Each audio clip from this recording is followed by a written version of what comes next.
It seems you never tire of playing cat and mouse. This time, who is the hunter and who is the prey?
It's true that staying in such a dark place makes it easy to get sleepy. Let me have another cup of coffee.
It's all right, as long as you're here to stay with me.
Close your eyes and listen.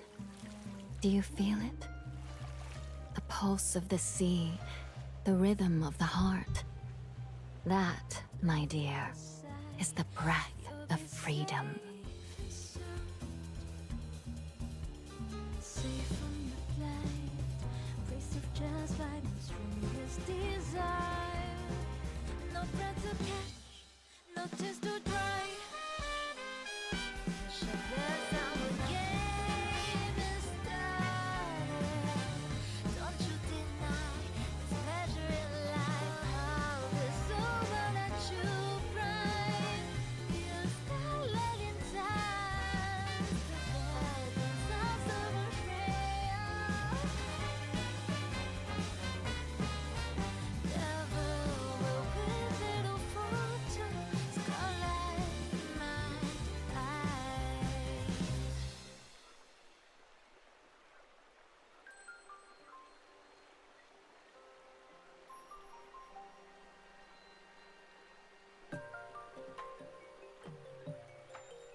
Aight! Good. Well, technically, it's good morning. Because it's 12:42 a.m. I am late. In the balmy breeze, her But lips we're gonna parting finish the face. event Her form, today. ethereal, stirs the flowers in place. She's so will a pretty, charming man. Companion linger with me till the dead of night, till the break of dawn. I am going to be your companion tonight. Ooh, wait, hold on. I haven't done my dailies for tonight. Let me just click some stuff and then we'll continue the event.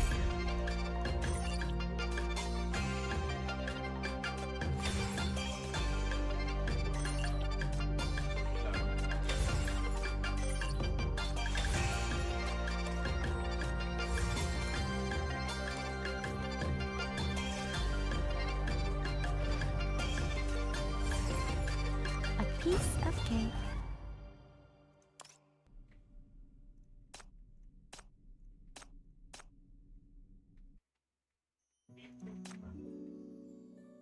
What is this? Cakey-lish. Okay. What a name. Cakey-licious.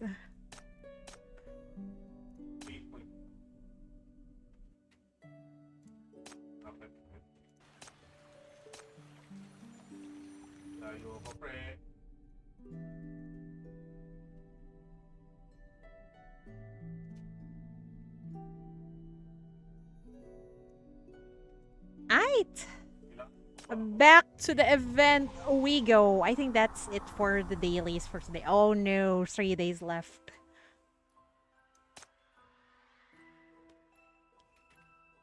Well, from if I remember yesterday, Chief promised to meet Graves for reals this time. I hope they really meet. Cost? The devil always promises to fulfill your every wish without mentioning the unaffordable price. Oh, that sounds eerie. It's like, what's this? Making a deal with a devil.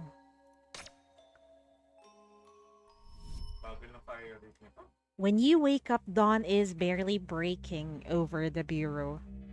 Faint light filters through the window into your room, bringing with it the subtle chill of early morning.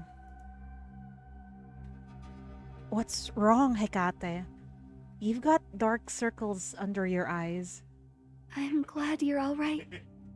Adjutant Nightingale asked me to give this to you. Hecata's tone remains calm as ever.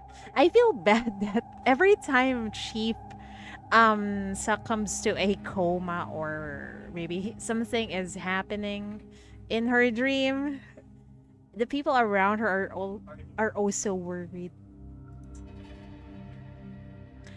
Hecata's tone remains calm as ever, but it's clear that she's been worried all night.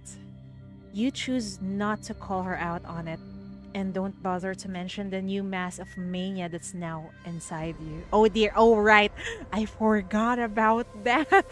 Chief actually absorbed the, I think it was Graves' ulcer, you know, her dark persona. Instead, he gently pat her head to reassure her and take the report from her hands. Yeah, we shouldn't worry our daughter. Sure enough, while you were unconscious, the Bureau discovered the strange scent emanating from the picture book and began investigating Morveth Castle. However, the border satellite town has been abandoned for years and is in a remote location, so pinpointing its exact coordinates will take some time. So Morveth Castle is actually not in East Side. So it is however the border satellite town that has been abandoned. Oh, so it's a satellite town. Maybe it's near East Side, who knows. Halatang wala ng santino. You'll find it Sabi ko parang may mali. not just to resolve the mania. Wait, what happened to the sounds? Was that intentional? Or is my emulator acting up? I'm not sure. Wait, what happened? Pwede mo yung bastasin? Wait, let me try to play something. Dami niya na. Ah, it's the emulator, oh dear. What happened? There's no sound. Maybe we should Habol ka pa. restart it while it's still early. Wait, I think we should. Hold on. Wala akong slow bullets. Oh, no, wala. Okay, wala. Dami yan.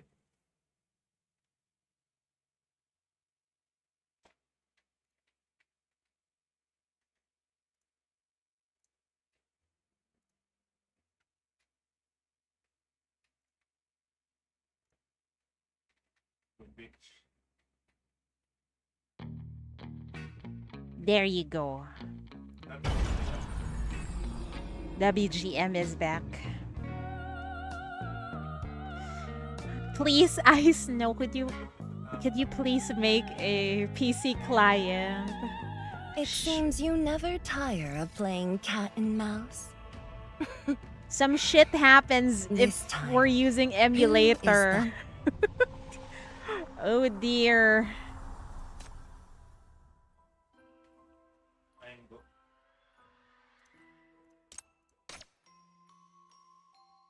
Ay, sorry guys, naliligaw ako. Wait, we'll go I'm back. glad you're. We're done with that. Ay, Okay, I think this is it. Hi, Min! Welcome, welcome. Low volume. It's okay. Enjoy Elden Ring. I'll just chill with Past and Nowhere here. Where were we? Sure enough, while you were unconscious, the Bureau discovered the strange scent emanating from the picture book and began investigating Morveth Castle. Hiya, good evening. Good evening, Joke and Min. However, the border satellite town has been abandoned for years and is in a remote location. So pinpointing its exact coordinates will take some time. Alright, it's more evening. It's actually morning already on my... It's 12:50 for me. ay, papunta sa kanila yung ano to. Well, technically for you. It's still evening. You'll find it not just to resolve the Mania anomaly at the castle, but because you made her a promise. You open the book again, but your hand freezes mid motion. Why? Did the story in the picture book change the moment you open it? Ito, What? Oh god! What is happening? It's too much horror late at night. Streams right. Oh, back from the part. Oh, yeah, well, I want to finish this event because tomorrow it's Nikkei Day. What happened here? Thorns blanket black stones. A bride roams Morveth Castle. Moonlight ceremony. Music begins. You didn't stream Arcana event. I did! I did! I think you missed it. Yeah, I did. It's... I'm not sure it's still up on Twitch, but it's on YouTube now. Headbang! This BGM is unsettling, man. Mottled skin, a magic ring clutch type, guest half departed, taking with them dreams and nights. Yet no one sees what lies within. Her dress sweeps the stone stairs. The bride has secret that cannot be uncovered. You, who turn these pages, reaching for light and shadow, ignore the game of reality. That's disturbing. The book is talking directly to the chief. The moon never sets. The ring remains. New abandonment. New solitude. New lonely shadow. Oh dear. What have we done? This is no hallucination. The symbols on the book twist before your eyes as the text gradually turns crimson. Oh dear. The red spreading and consuming every inch of white space. Then, without warning, flames leap from the page. Oh dear. Fire consumes the page from its edges, following the paths of the text until the entire page is scorch blacked. At the center, the smudged text resists, untouched until the flames reach their final moment. As the flames finally recede, a single line of embers lingers, tracing the smudged swords. 2 bottles of Jack Daniels? Are you still okay? Oh dear, that's a lot. sorry na. You who turn these pages, Chief. Oh dear, not my name! Not my name. That's creepy. It's your name. Saan ba kayo? The coffin reminds me of the Romanesque hall. The decor echoes the style of Sloane Street in the ghost stories, brings to mind the Buonanotte factory. An unfamiliar enclosed space sick with mania. An unstable sinner with inexplicable fixation. It's practically tailor-made for me. Yikes. When the moon reached its zenith, I made a wish to the night sky, hoping I too would be granted a destined lover. Morveth Castle has the power to manifest longing into physical form.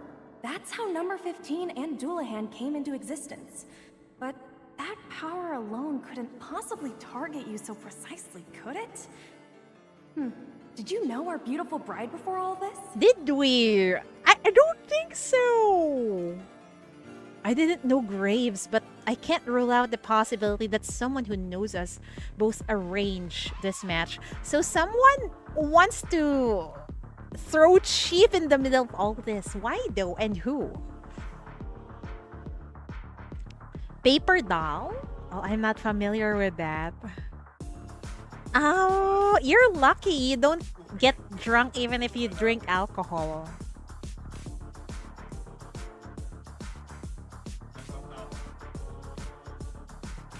Hecate, I need Labyrinth to access all of her memories about finding this picture book.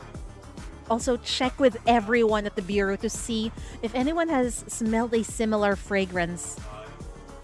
You pass the scrap of paper to Hecate. your name etched onto its scorched surface. Whoever's hiding in the shadows watching this must be feeling quite pleased with themselves right now. They sent you into this perfectly arranged wedding, exploiting Graves' obsession, knowing you'd be lured toward the shadow festering within her. And as you willingly bore the contamination for Graves, they kept on nurturing the darkness growing within her with a cruel, twisted scheme. So someone wants Chief to absorb, or more like eat the Mania within Graves? Why does this sound so freaking familiar? Didn't the Chief already eat a black ring, if I remember correctly? The Mania you consumed in your dreams churns restlessly within your body. You have a terrible feeling that the worst is yet to come. Oh no! What have they done? When the final vow was uttered, the figure in the gray coat vanished, yet the sky above Morveth Castle remained without dawn. Graves still sits by the window where you parted, her fingertips gently brushing the sill, feeling the warmth you left behind. Oh dear. Cheatery, there's a new main story chapter. Yes, there is. There is. 2 chapters to be precise. Oh dear, in her palm lies the ring, its pupil gem alternately contracting and dilating. With the ring as its center, Mania silently seeps out. The very power you should have completely eliminated now, regenerating in Graves' palm. Red markings spread across her skin, winding like serpentine veins and consuming her natural pallor. So, this is my fate after all. Of course.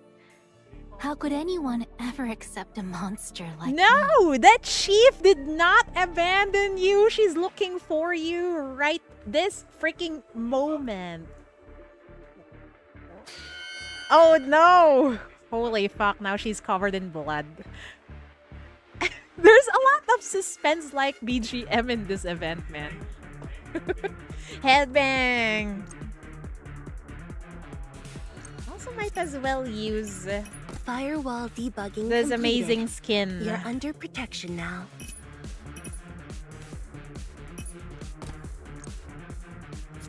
If this scene could be reenacted, what would The music has started. Dear guests, please proceed to your seats. I should switch to a cooler battle. Finally, after 1 year, 2 more chapters. Well, good news. Hysteria blooms, behold the splendor. ISO actually announced that they'll be releasing frequent chapters from now on. So, if I remember correctly, we'll be having a new chapter in what? A month or so? Or is it 2 months? Every 3 months? I think. She's too good to me. Oh no. Always looking out for my feelings and playing along with my silly act.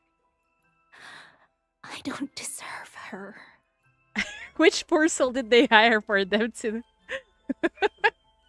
They're more overworked than Mappa. We don't know. But maybe they already planned several chapters. I'm not entirely sure though.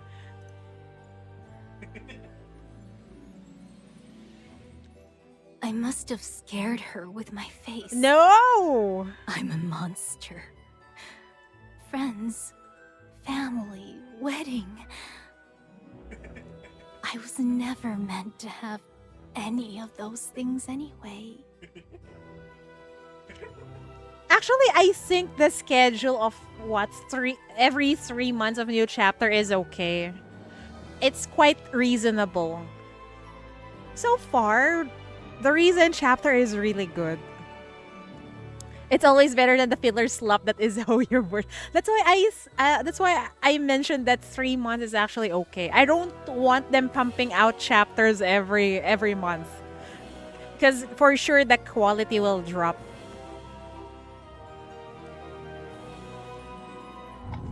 The guests in the hall have been waiting for the couple for a long time. Number 15, growing impatient, finally goes and checks on them. She finds only Graves standing there. It doesn't take long for her to figure out what happened. Graves is talking to herself again. Oh dear. It's all right, Graves. You'll find your true love someday. Is Nikke also every 3 months? I think Nikke is also every 3 months there's a new chapter.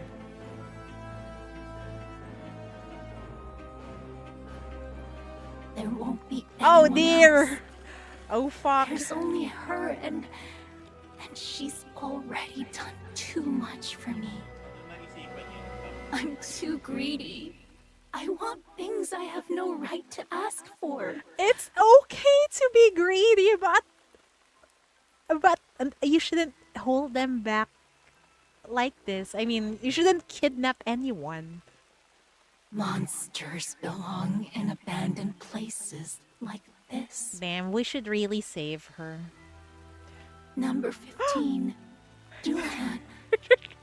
We're all abandoned. That when she looked directly on the screen, that was freaking creepy. Oh my god. She looked cold and indifferent when she left.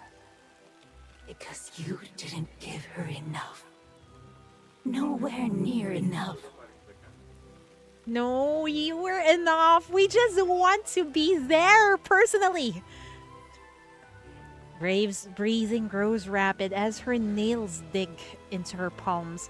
Dark crimson patterns emerge from her wrist, climbing up her arms like burn scars, gradually consuming her entire body. Oh no! Oh no! The mania is fucking spreading. Graves? Are you all right? What are you talking about?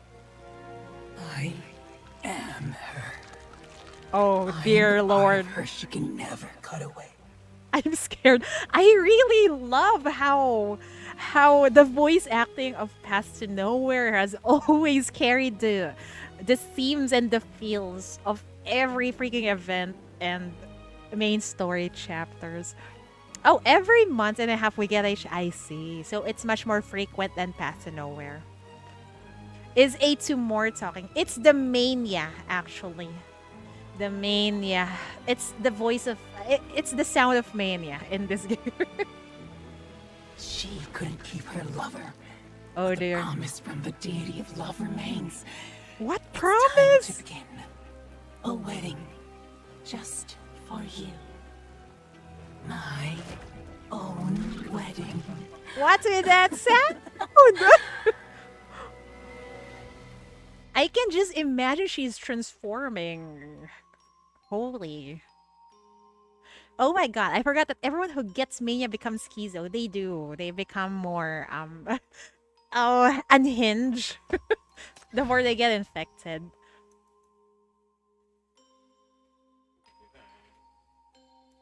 Exactly. Wait, I'm well, let's read this. After fulfilling the promise from Graves, Chief once again wakes up at the bureau and notices the story in the picture book has changed. Chief calmly analyzes the situation and reaches a conclusion. This whole wedding incident has been a trap designed specifically for the Chief. Someone wants the Chief to gather more mania in her body, as if eating a black ring is not enough. Taking advantage of Graves' obsession, the culprit lured the Chief in, and while the contamination was being absorbed, they were secretly stirring up waves of mania. Oh dear. Oh dear. And now that the Chief and Graves are connected, it will affect Chief. Whatever is happening with Graves. Eh? Oh, there's more! Corrupted Graves. Damn, we got vanilla Graves and we got chocolate flavored Graves. I think I'm liking the chocolate flavor more. Damn.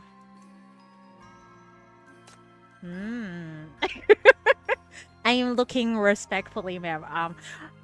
Under the influence of the vow, the ring's power has reawakened. Mania once again corrupts Graves, causing her overwhelming power to engulf the whole Morveth castle. Oh dear. Wife material. She's already in a wedding dress. All she wants is to get married and have a family, I think, that will love her.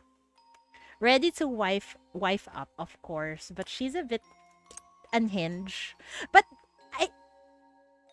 if you compare it to the other sinners, I think she's milder. I just wonder if she would really have another persona similar to Luvia Ray. We shall see, though.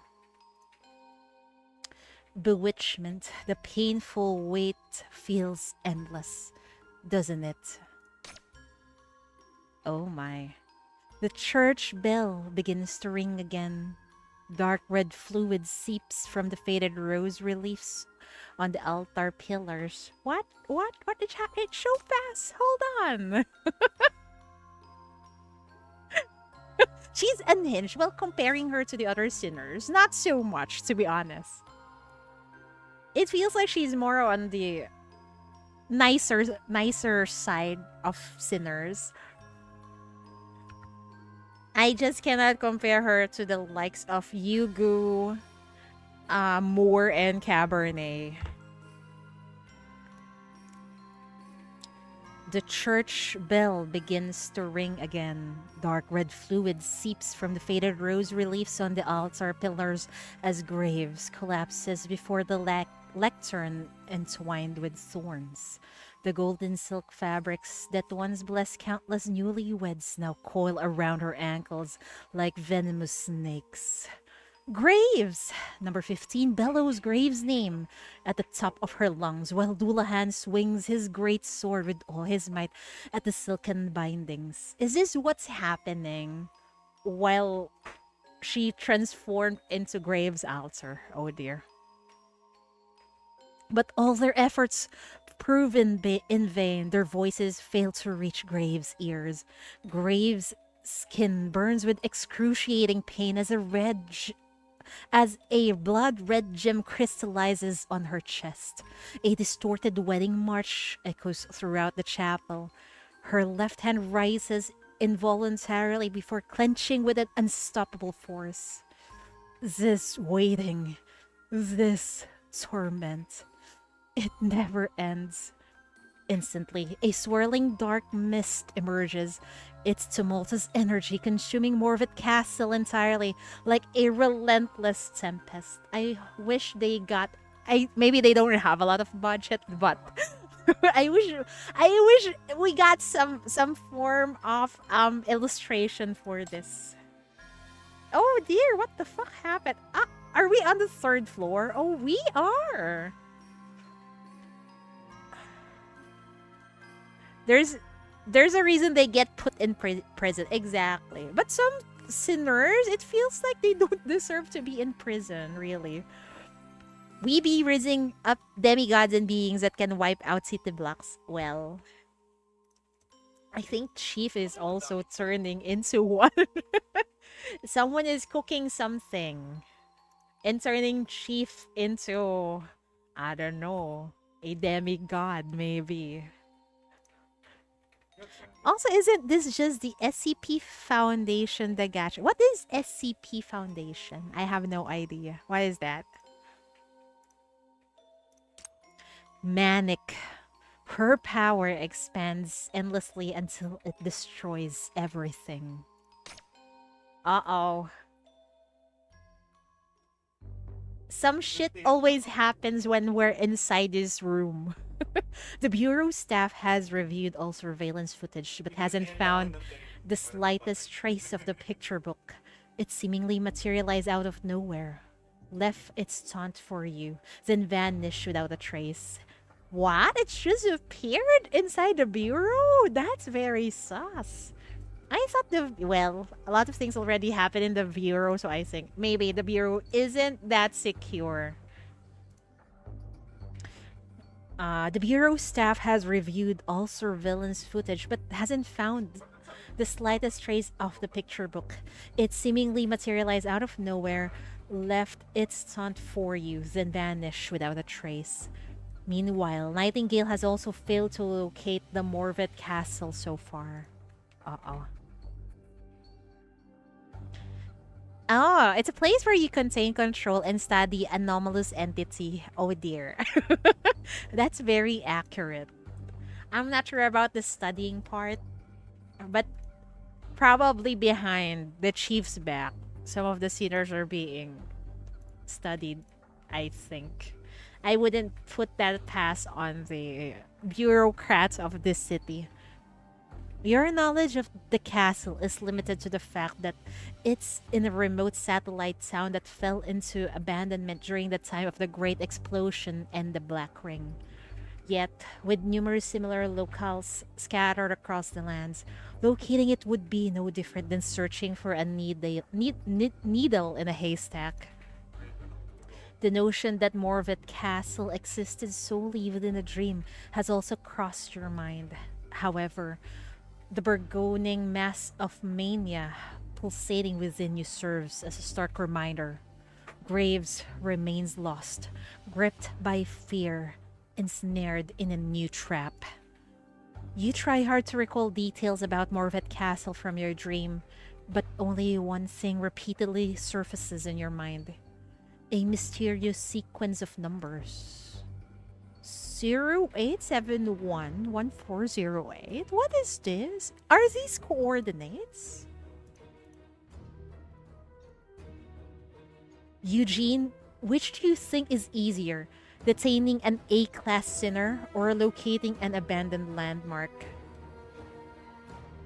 Why does it feel like detaining an A-class sinner is much more easier?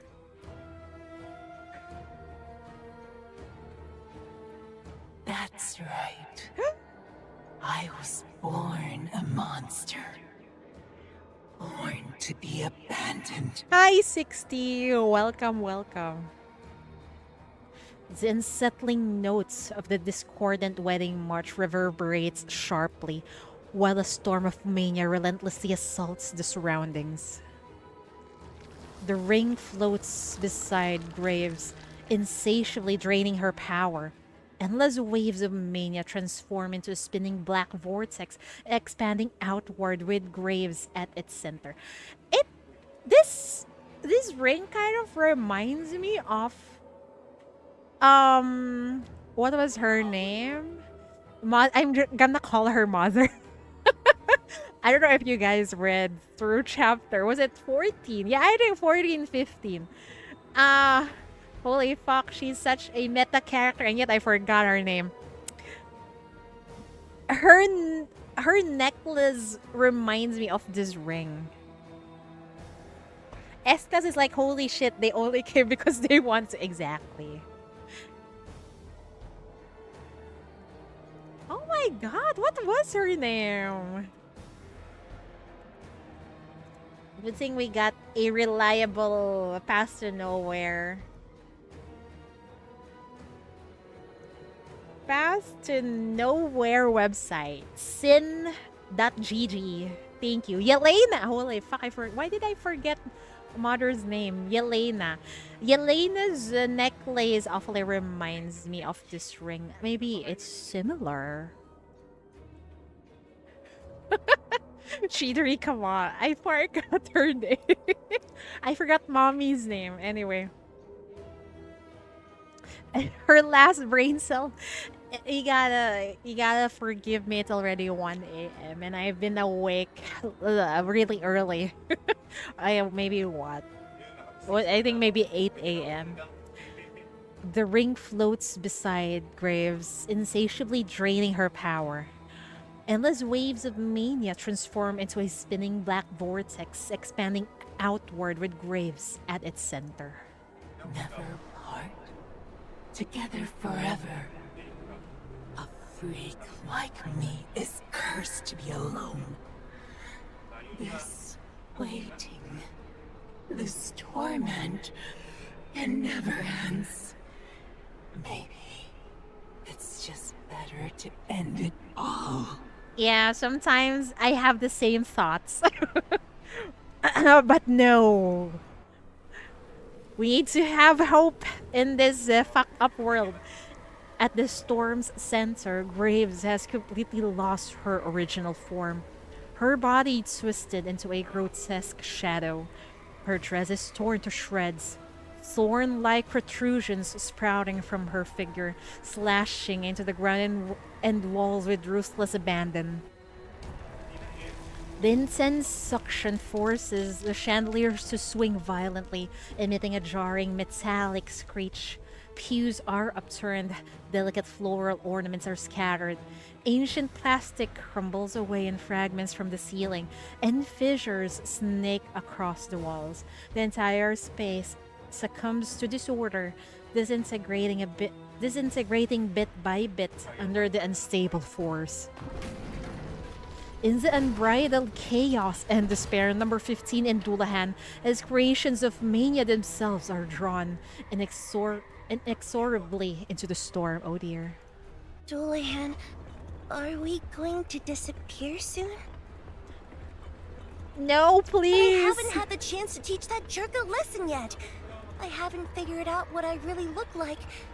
I haven't seen Graves find happiness in our place. I'd sleep well, Joe. Have a nice rest. Number 15's frame rattles as its components begin to come loose, clanging in a frenzied cacophony. Bit by bit, parts break away, falling to the ground and morphing into irreparable debris. Meanwhile, Dullahan faces an equally dire fate. His armor rapidly rusts, the once vibrant flame atop his head flickering, threatening to die out at any instant.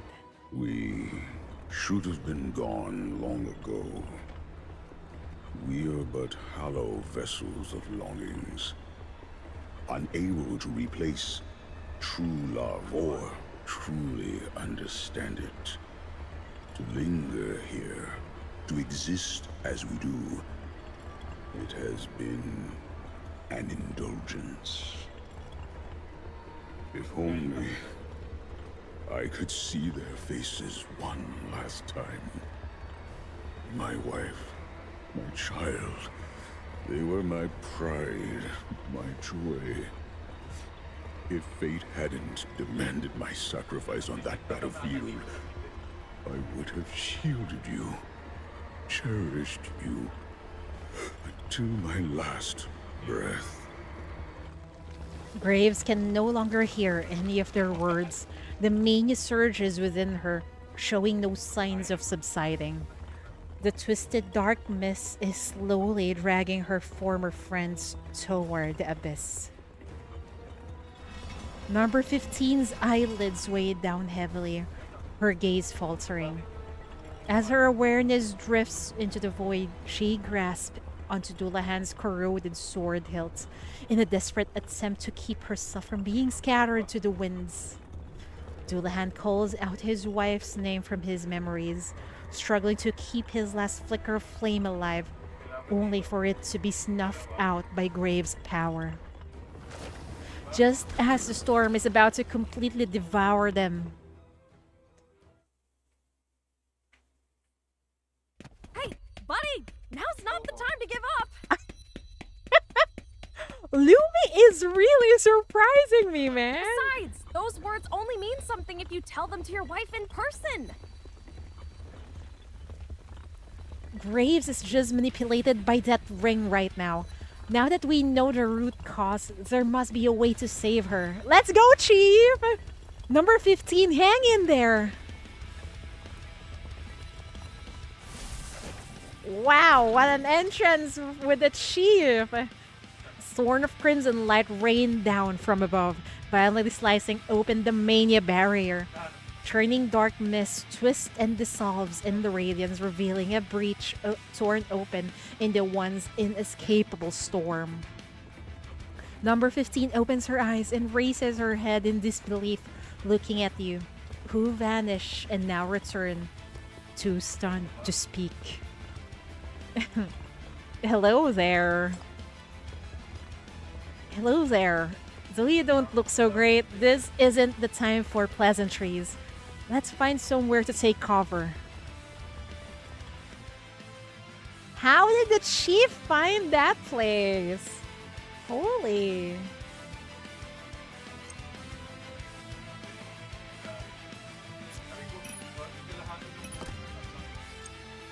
This map is so freaking weird, but Firewall okay. debugging completed. You're under protection now.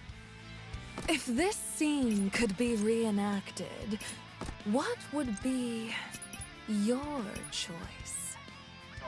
I should switch to a cooler battle model next time. There's...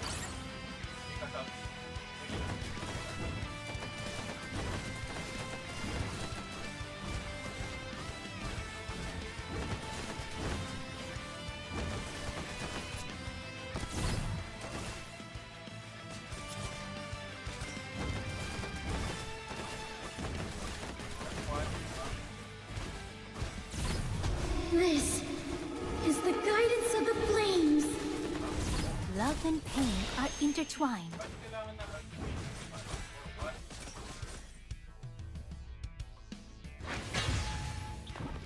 With all your might, the two of you finally managed to pull number 15 and Dullahan out of the Mania vortex, retreating to a corner barely shielded from the corruption. I thought you wanted a property tour! You tricked me!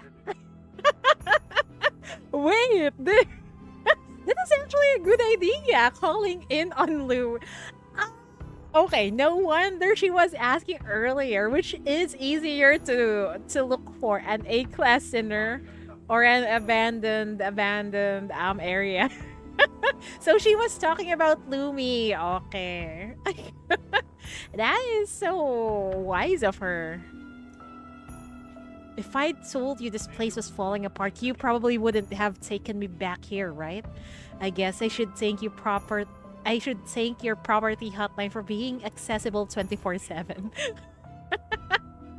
With no wedding festivities to crash, Luminita have left the castle shortly after you woke up. But her professional dedication got the better of her, and one phone call was all it took to lure her back.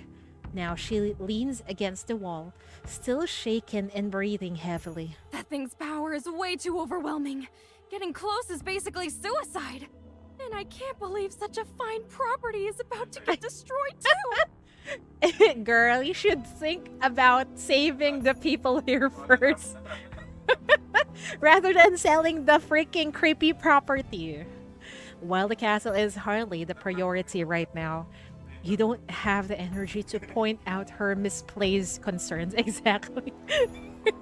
We need to distract Graves first.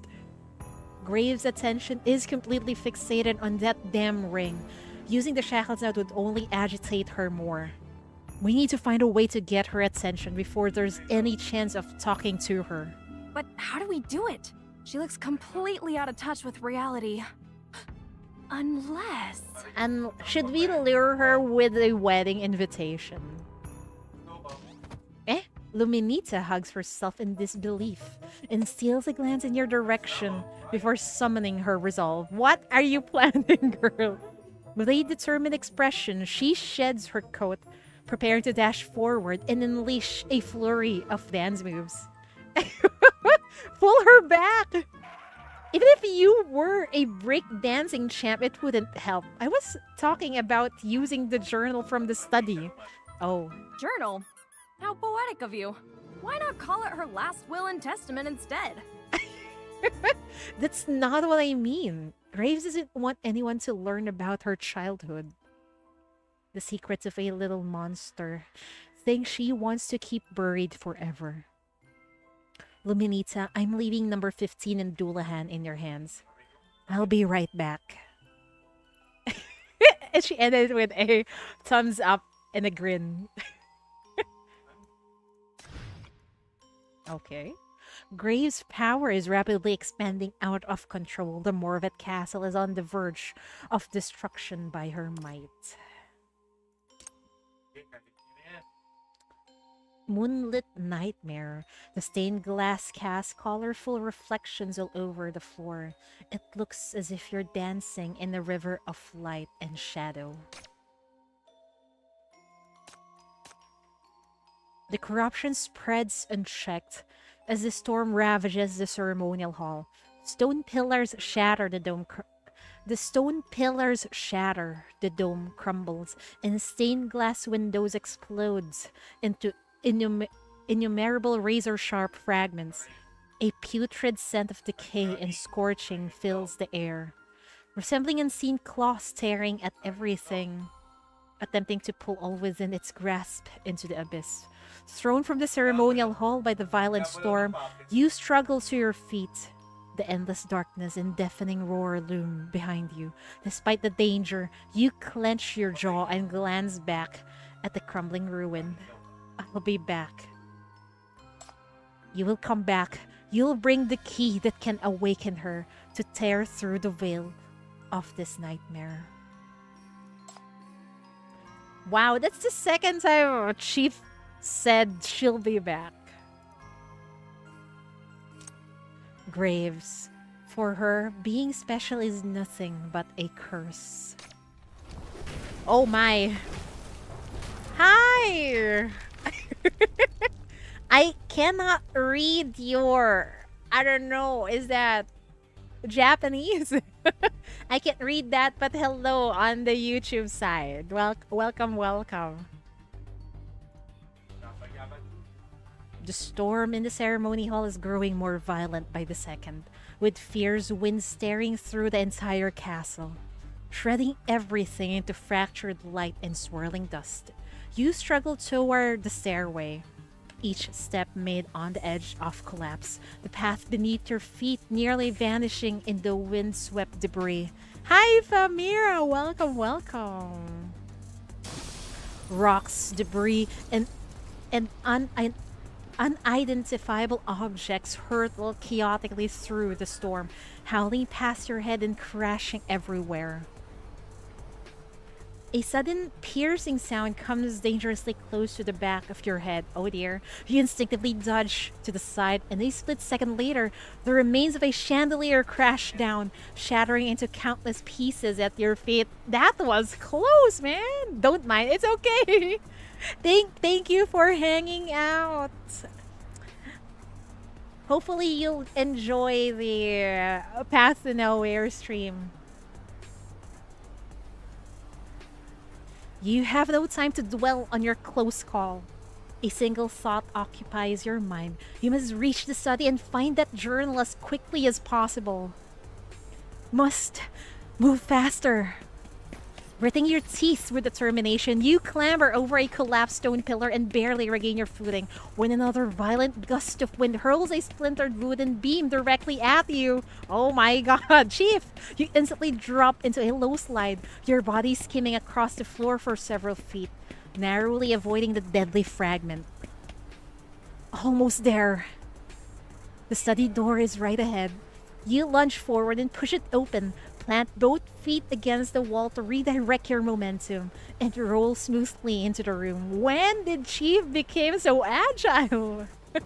As you enter, you reach back to slam the door shut and lock it, temporarily sealing the storm outside. Seeing the warm glow of light illuminating the walls and desk, you finally let out a breath of relief. Thankfully, this room remains completely intact, untouched by the storm's assault. That series of death-defying maneuvers has completely drained your strength, but there's little time to recover. Chief, I think you need to exercise some more. After a brief moment to catch your breath, you grasp a bookshelf for support and shakily rise to your feet, beginning to search for the journal that Graves took away. Finally, in the corner of a toppled bookshelf, you spot the familiar black cover. Whew. Thank goodness it's still here. Pick up the journal. The journal remains open to the last page you were reading. November 2, NF89, abandoned infant, unnamed. Wait, I need to drink water. Procurement list: milk powder, diapers, blankets. After confirming After confirming it's the right journal, you swiftly grab it. But just as you're ready to tuck it away into your coat pocket, the entire study lurches violently. Uh-oh. Hi, Lost Nemesis on YouTube. Welcome, welcome. Oh my. As a deafening boom rends the air, the storm breaches the sanctuary with ferocious intensity. Oh god, she's here. Frenzied gusts hurl a barrage of debris into the room, causing the floor to convulse violently. Cracks race across the wall. Picture frames shatter to the ground, and bookshelves emit shrill. In the next moment, a weighty bookshelf comes crashing down directly toward you. Chief, be careful! She really doesn't want us to see this journal, For the love of heaven, please let this old architecture hold together. Lumi shields the two monsters as they huddle in a corner. Please be okay, my valued client. Don't tell me you left just to skip out on my commission fee. Come on, you wouldn't want to lose both the property and your dear agent. Girl, your priorities are all over the place, but I appreciate the concern, I guess.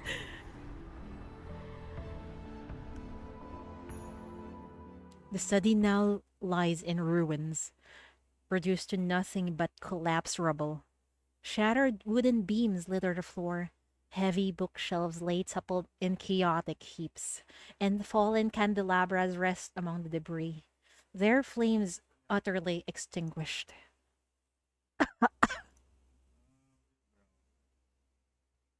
Eh? Is this Graves' room?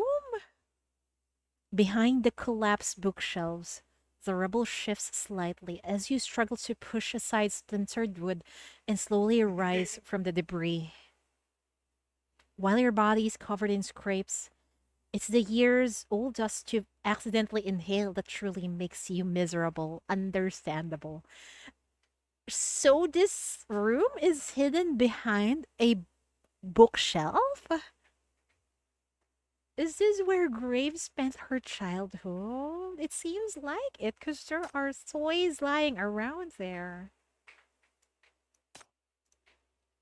You wave away the floating dust clouds, finally able to see what lies before you. Behind the study walls, hidden away and completely isolated from the outside world, is a small attic. The cramped, confining space has a ceiling too low to stand upright, with floorboards creaking with each step as if they might give way at any moment. The walls are cobbled together from rough wooden planks, riddled with cracks and wormholes.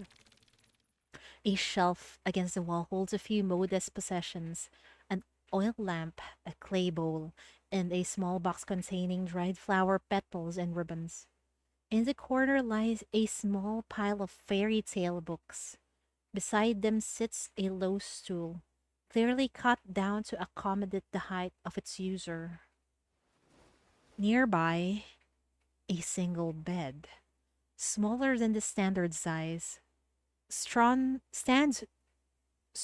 strewn with patched-up old dresses, worn cloaks, and a threadbare blanket. Man, she's living in a place like this, and her clothes are not even, it's not even intact. It's like she was wearing tattered clothing all this time. In the in the dim glow of moonlight, several faded crayon drawings on the walls comes into view. Oh right, the journal. With no time to dwell on this attic, your true purpose springs back to your mind. Amidst the chaos of the collapse, you lost hold of the journal. But luck is on your side. It lies nearby. Its yellowed pages spread open to a new page yet to be read. What? There are drawings on the wall. It's like scribbles of a child. You pick up the journal, your gaze sweeping across the drawings on the wall. Finally, you understand why Graves didn't want you to see any of this. Childish handwriting accompanies each faded drawings on the wall. And together they tell a complete story about a little monster. Man. I was abandoned here. I don't remember the rain that day. All I know is a scene, roughly pieced together from what Sister Elsie told me. On a night with no cradle or hugs, a little monster was left all alone on cold stone steps, forgotten in the wind and rain. Sister Elsie told me that the night was bitterly cold, where the sound of rain falling on the vines outside echoed like weeping. But you didn't cry. That's what she said. You didn't make even the slightest whimper. Frighteningly quiet. As if you somehow knew no one would ever come. That's quite unusual for a child, because a normal child would have cried, right? So she was really different from the very beginning. Later, I asked her, who left me here? She just shook her head and said she didn't know. Then, why did they leave me here? I asked again. Because you are a special child. That's putting it mildly. A good thing she didn't tell her that she was probably left behind because she got infected by Mania. What does special mean? I don't understand. Maybe it means I did something wrong. And now I have to do lots and lots of good things to make up for it. No, you did Only not then do would nothing. someone come to take me home. You didn't do anything wrong. It is your parents who left you there who is in the wrong. There's really a lot of horrible parents in this game, man. But now I have a new question. What is home?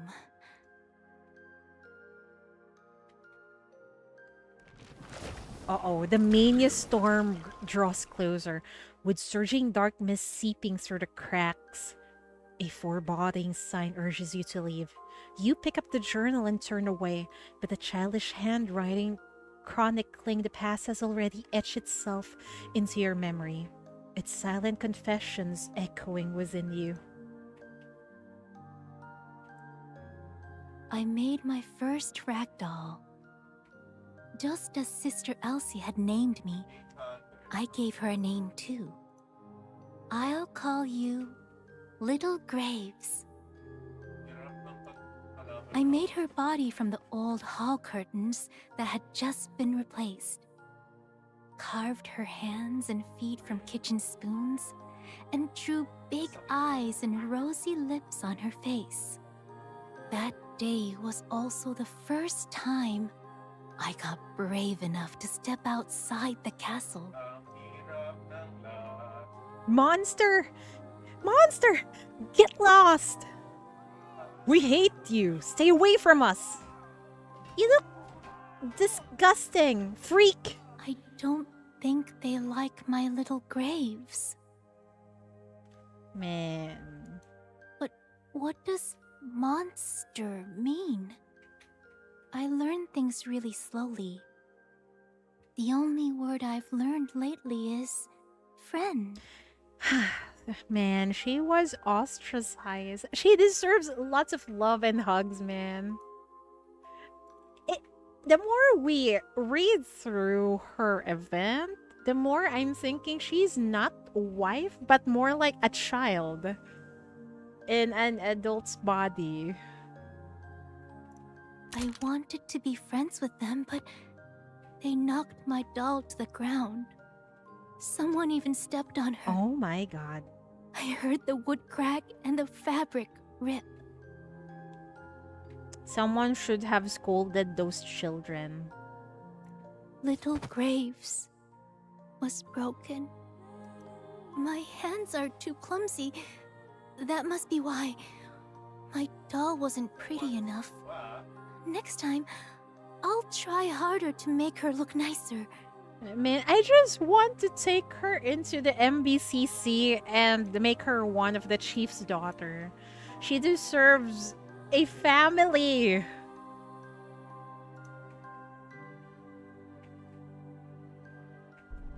Returning to the hallway with a journal clutched in hand, you find the one sinister space has shed its eerie facade. The monsters, who were rehearsing wedding speeches, have vanished along the disorienting maze that ensnared you. The OST is beautiful. It is. It is. It can go from haunting, unsettling, and then now it gives a feeling of an innocent child like that who doesn't know much about the world, and it sounds lonely also. Man, I love Paths to Nowhere music so much.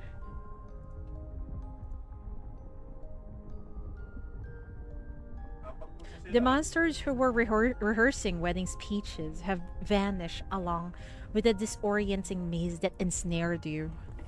The shattered hallway no longer blocks your way. A clear, straight path has emerged amidst the collapsed ruins. The remaining stone tiles, toppled pillars, and shattered window frames all seem to align, wordlessly guiding you in one direction, toward the ceremony hall, where Graves now awaits. So that's why Sister Elsie wouldn't let me near the hall. Because they held something called a wedding there. I vow to stand by your side in life and in death, in darkness and in light, and never to part from you. So people can be brave. They can stand close to each other without running away. Man, that is they so can hold sad. hands tight and promise for sure never to part from you. No, she doesn't even know that people are capable of, you know, touching each other, showing affection through their touch, through their hugs. No one was there for her to give that to her. That is so freaking sad, man. So sad. I know, right?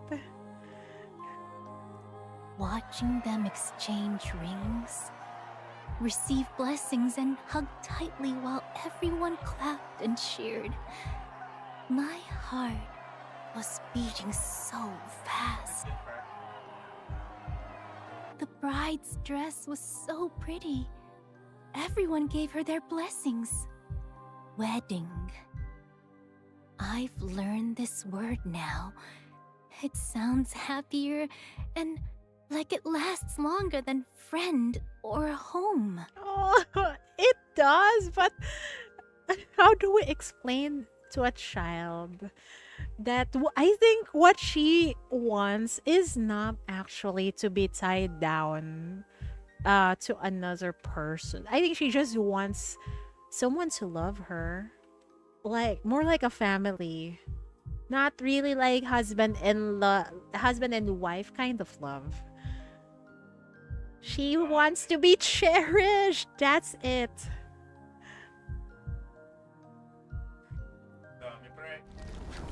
Luminita crouches behind the last pillar still standing. Beside her, number 15 and Doulahan lie unconscious. Talismans, copper coins, peach wood swords, crucifixes, holy water, parchment scrolls. Her bag lies completely empty now, as the bride, clad in a dress weaved by resentment, draws near alongside the tempestuous storm, Luminita can only offer prayers to every deity she knows, hoping that someone returns quickly. That was my first wedding dress. Even though it was made from rags, I thought it was the prettiest dress in the whole world. And from the picture, it looks like people have mocked her for wearing it. People are just horrible, man. I walked out wearing it. I was sure they'd think I looked pretty, that they'd like me just like everyone likes a bride. But they just laughed. They threw stones at me. The dress got caught and torn by the stones. I looked down at my dress, now dirty and torn, and thought about my broken doll.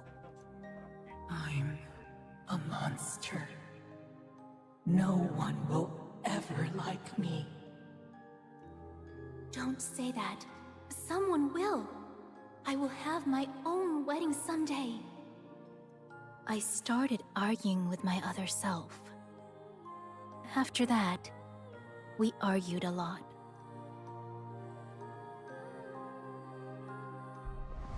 Graves, consumed completely by her negative persona, now wears an eerie smile on her face, arms outstretched in a twisted embrace of the darkness. She moves with an unsettling grace.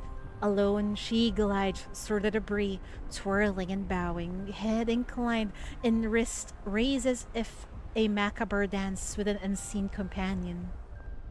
The battered hallway becomes her ballroom, the storm her symphony.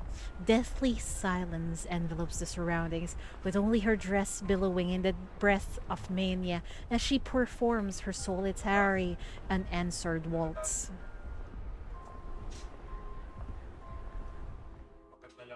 Look what I found. A ring? The ring is so pretty, but my hands, they're red and rough with long nails like claws. An ugly monster doesn't deserve happiness. Only if you're pretty enough will someone say, I vow to never part with you in life and in death. Man. Help me. We can have happiness right away. This ring is magic. Oh dear. It helped me hide my other self. I also used it to hide this room. Someone gave that her ring. Well, not really gave, or maybe they baited Grave to get that ring. In order to bait the chief. That's what I think. How dare those people? This way, I won't be special anymore. I think maybe this time will be different. Maybe I can finally be a happy bride, just like in the stories.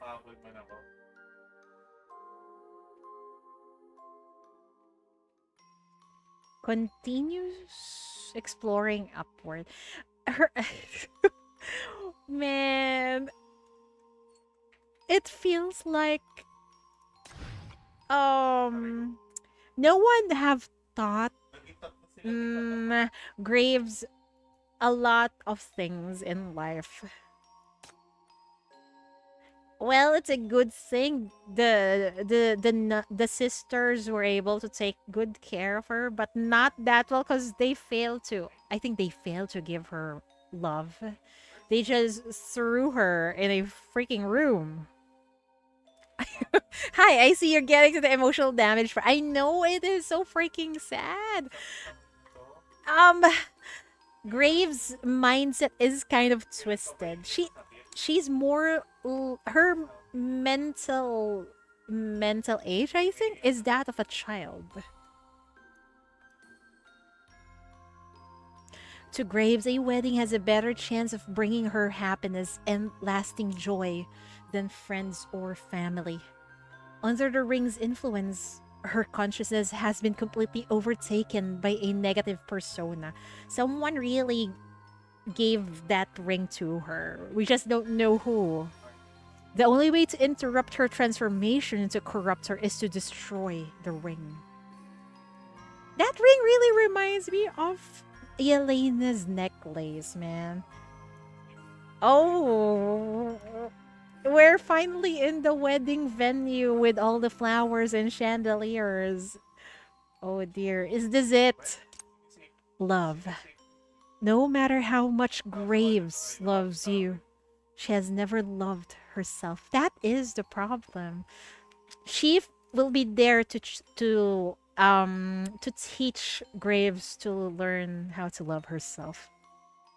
She always thinks she's not good enough. I know, right? She needs to love herself more, just like what they say here. The turmoil in the hall is growing more violent by the second. The main storm, on the brink of reaching its crescendo, threatens to escalate into a catastrophic event. Watching with mounting panic as the hall's entrance gradually becomes buried, Luminita grits her teeth and mutters, Damn it. I'll be done for if I keep waiting. She takes a deep breath, readying herself to charge recklessly into the whirling vortex when a tremendous crash sounds from behind her. Let's go! Chief is so freaking badass once again! You breach through the wall, the red glow from your shackles piercing the swirling dust. In your hand, you clutch tightly to the journal you retrieved from the attic. Where have you been? This place is about to get demolished! Despite her grievances, Luminita has not left the two Mania creatures behind.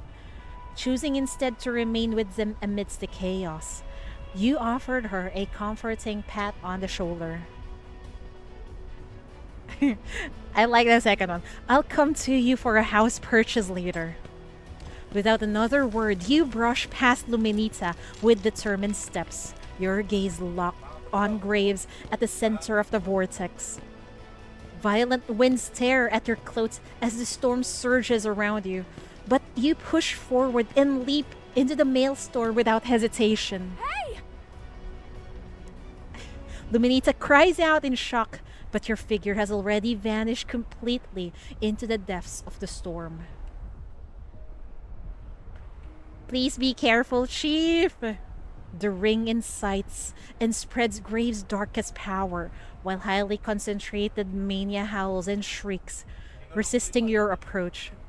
Flowing corruption rages past you, broken debris and sharp fragments grazing your shoulders and limbs, yet they fail to stop you. Within the vortex's depths, Graves' once graceful dance has careened into chaos. Her head droops, body swaying erratically, lips moving slightly as she murmurs indecipherable words, a marionette devoid of its soul, lost to a sinister force. Trapped in a haze, her mind struggles to grasp the sounds of the outside world. Then abruptly, a pair of hands emerges from the chaos, encircling her waist in a firm grip. In that moment, her movements freeze.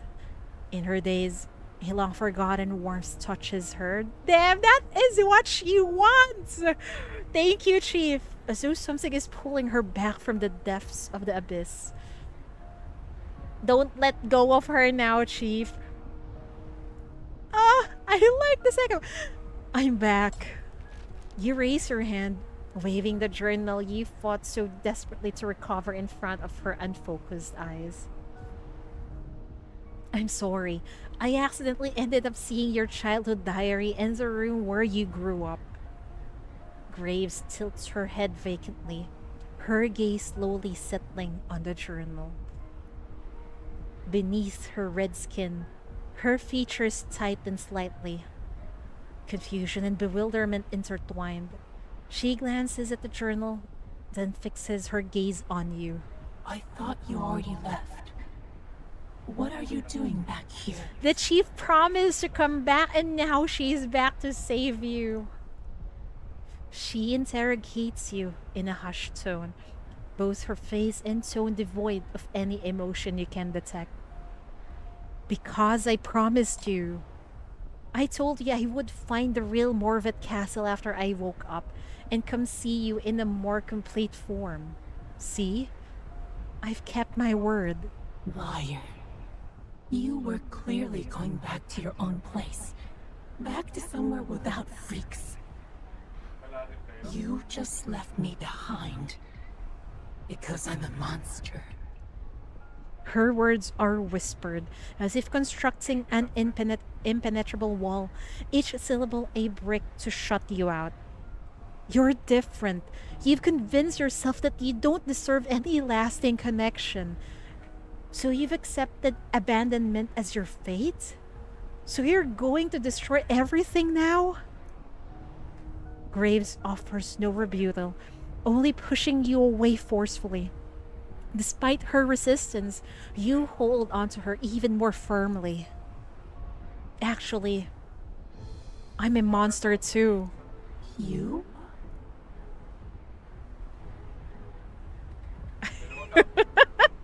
I like the first one. Yeah, I'm devil in the gray coat. You see, I have dreams no one else can understand. I'm not scared in the slightest when I see you in this way. I can summon light spikes from my hands, and I can even rush into a storm like this to dance with you. Aren't I quite different from what you consider normal people? And look over there, at that real estate agent, Luminita. Would you call her normal? You point quickly, deliberately giving her no time to think.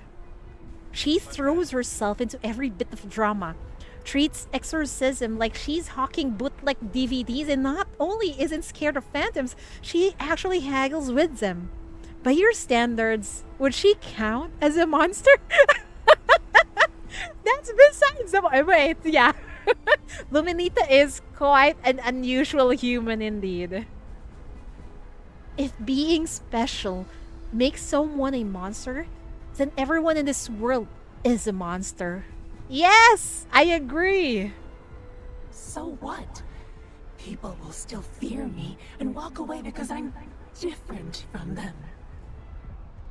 That's only because they refuse to admit they're monsters too. They're just as lonely and restless as you are. So they huddle together to attack a common target. It makes them feel like they're part of the majority. That is so freaking accurate! Luminita taking fire out of nowhere. I know, right? It's so funny. I love Chief so much, and I love this line so much. I agree. People are freaking monsters. Yeah, I know. Clap, clap, clap. Let me repeat that line again. That's only because they refuse to admit they're monsters too.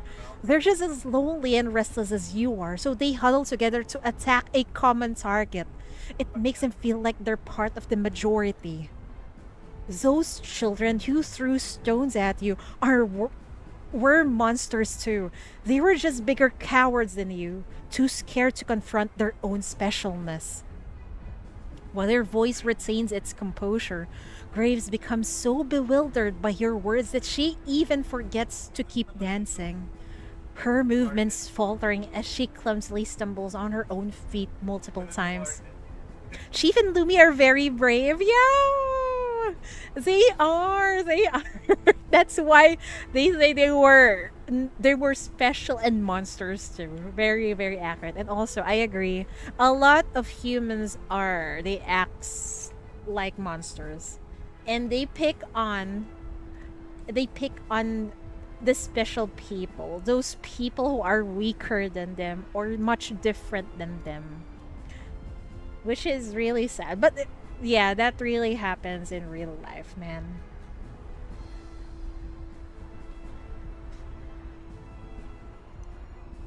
Everyone is special. You're just more visibly special than others, that's all. this isn't your fault, nor should it be the measure of whether you deserve to be loved. Why must monsters only be with humans? Monsters can be with other monsters. Monsters can be with anything. Just look at number 15 and Dullahan. No matter what they've become, people still visit the castle to express their longings and honor their memory. Love gained by conforming to everyone's beauty standards isn't necessarily genuine. True love and companionship always surpass all rules and constraints. I love Chief so much. I love it. I hope there is someone in this world that would actually say this.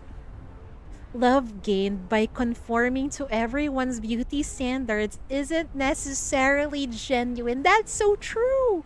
Because what you're showing to others is not what you are or who you are. True love and companionship always surpass all rules and constraints. I agree. If someone really cares and loves you, they wouldn't make a big deal about your appearance. Really. Graves presses her lips together and lowers her head in silence, seemingly struggling to process your words. You hold her tighter, steadying her swaying form to prevent her from losing her balance again. I may have come on too strong with my points, but I remember you saying Graves' story isn't a good one. And that's even more unreasonable than what I've said. It's clearly a good story. Abandoned but still searching for companions. Hurt but still yearning for beauty and goodness. A Graves who tries this hard deserves it all. Yes! She shouldn't have to change herself for anyone. Yes! Yes! I know that no matter how many dark thoughts that damn ring has forced into her mind, the real her is still there. That brave, strong Graves who never gave up on herself has been there all along. Let's bring her back out, alright? Her shoulders tremble slightly as her gaze visibly softens. You notice the red hue of her skin beginning to fade, while the crimson pattern across her body lose their ominous depths. It's working! She's the ones carrying them. Exactly. It's the other way around with Lumi. If that's true, why did you turn me down? Because it's happening too fast. I'm not ready for marriage yet. Well, the thing is, we got a lot of sinners who will get angry, and if we get married, I think that's the real reason. But anyway, I'm not ready for marriage yet. Who jumps straight to marriage like that? You need to spend time together first and let your feelings grow naturally. Don't you think? Don't worry, there's plenty of time ahead of us. Chief, you're giving her false hope, but well, to get her out of this predicament, well, I don't mind, I guess. This is necessary. Isn't marriage just about happily living together? What do you mean by plenty of time ahead? Oh my god, you have it all wrong! Being in a marriage doesn't necessarily mean you'll live in happiness. It's actually just the beginning of, well, I could say, a headache. Furrowing her brow, her eyes are clouded with confusion, like a child bewildered by the rules of the adult world. Yeah, she doesn't know we got a whole prison of jealous waifus. I know. She doesn't know. That's why this is too early. She does not want to antagonize a lot of unhinged sinners in the MBCC.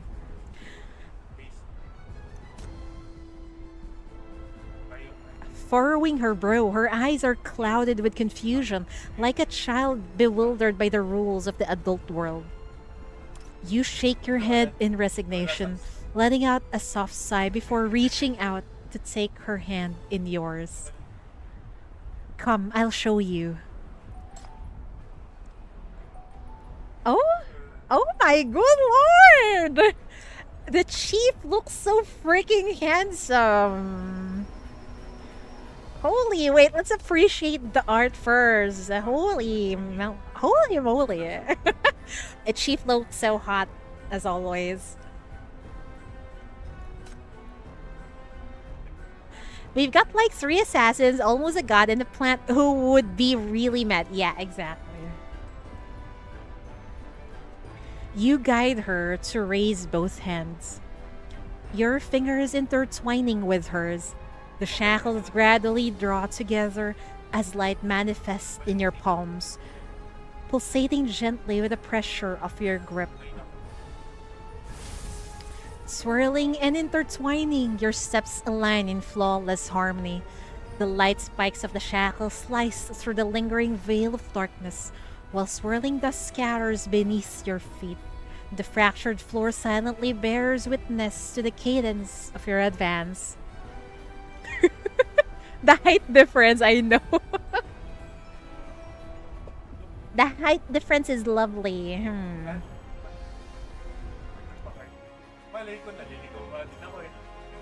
no! Why did you have to cut there? Hi, Ethan. Welcome. Oh dear. Oh no. We need to battle her? Are you for real? We were just dancing with her and now we need to battle her? Why? Also, this wedding theme seems unusual, I think. You're going on TV now! Like, dun, dun, dun, dun. Firewall debugging completed. You're under protection. Which voice would you like me to use? It's a wedding theme with more flair. Your wish is my command. Who do we need again for this team? Will this work? Rest assured, and leave it in my hands. Dear audience, let me unveil this. Oh my! If I had known there'd be a fight, I Dun, would dun, have dressed more dun, appropriately. dun. I should switch to a cooler battle model. How many next core? time. 5! Oh dear. Wait. We don't have anyone that can break this. Maybe we should just let her battle herself. The music has started. Dear guests, please proceed to your seats.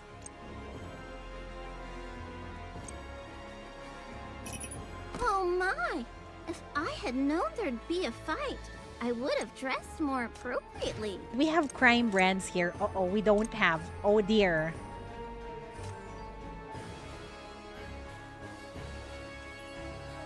Dun dun dun dun.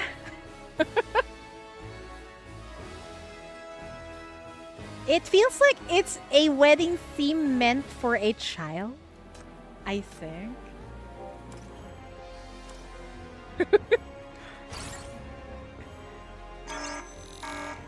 We'll see how this one goes. As hysteria blooms, behold the splendor. Overflow.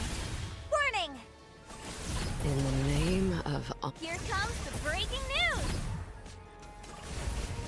Overflow. Overflow. Love and pain are In the name of almighty love. You help her to conquer her inner demons, yes. The chief is there to help Graves. We're gonna save her for reals. The crimson glow of the shackles courses over your palms, extending with each dance step, weakening the ring's power with every twirl. That is so freaking hot! So the battle is actually them dancing, and then the chief using the shackles to weaken the mania. That is so freaking hot. I want to see that animated, not gonna lie. Cracks materialize as the gem's once vibrant sheen dulls, the malevolent aura slowly receding, but it's not quite enough yet.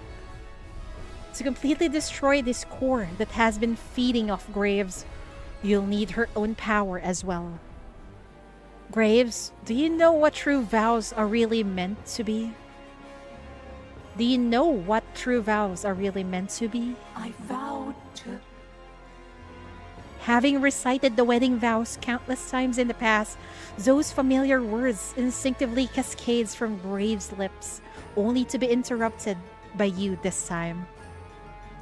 Forget those in life and in death cliches. Let me teach you some new stuff. Oh? What are you going to teach her? Meeting Graves' bewildered gaze, you guide her to take a graceful step to the left. The first vow is, I vow, whether I am monster or human, to embrace myself fully. Wow.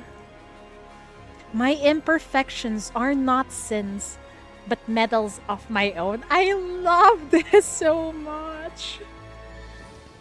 Her movements remain hesitant, her steps carrying a habitual stiffness, as if she's forgotten how to follow another's lead. The second one, I vow, regardless of the world's perception, to never allow their judgment to dictate my path. I hope we can utter these vows to ourselves. I love it so much, man. Yeah, I wish we could fully love ourselves. And then, I hope that we will never allow anyone's judgment to dictate what we want in life. I agree. I exist and that alone is enough. I wanted someone to say that to me. Thank you, Chief.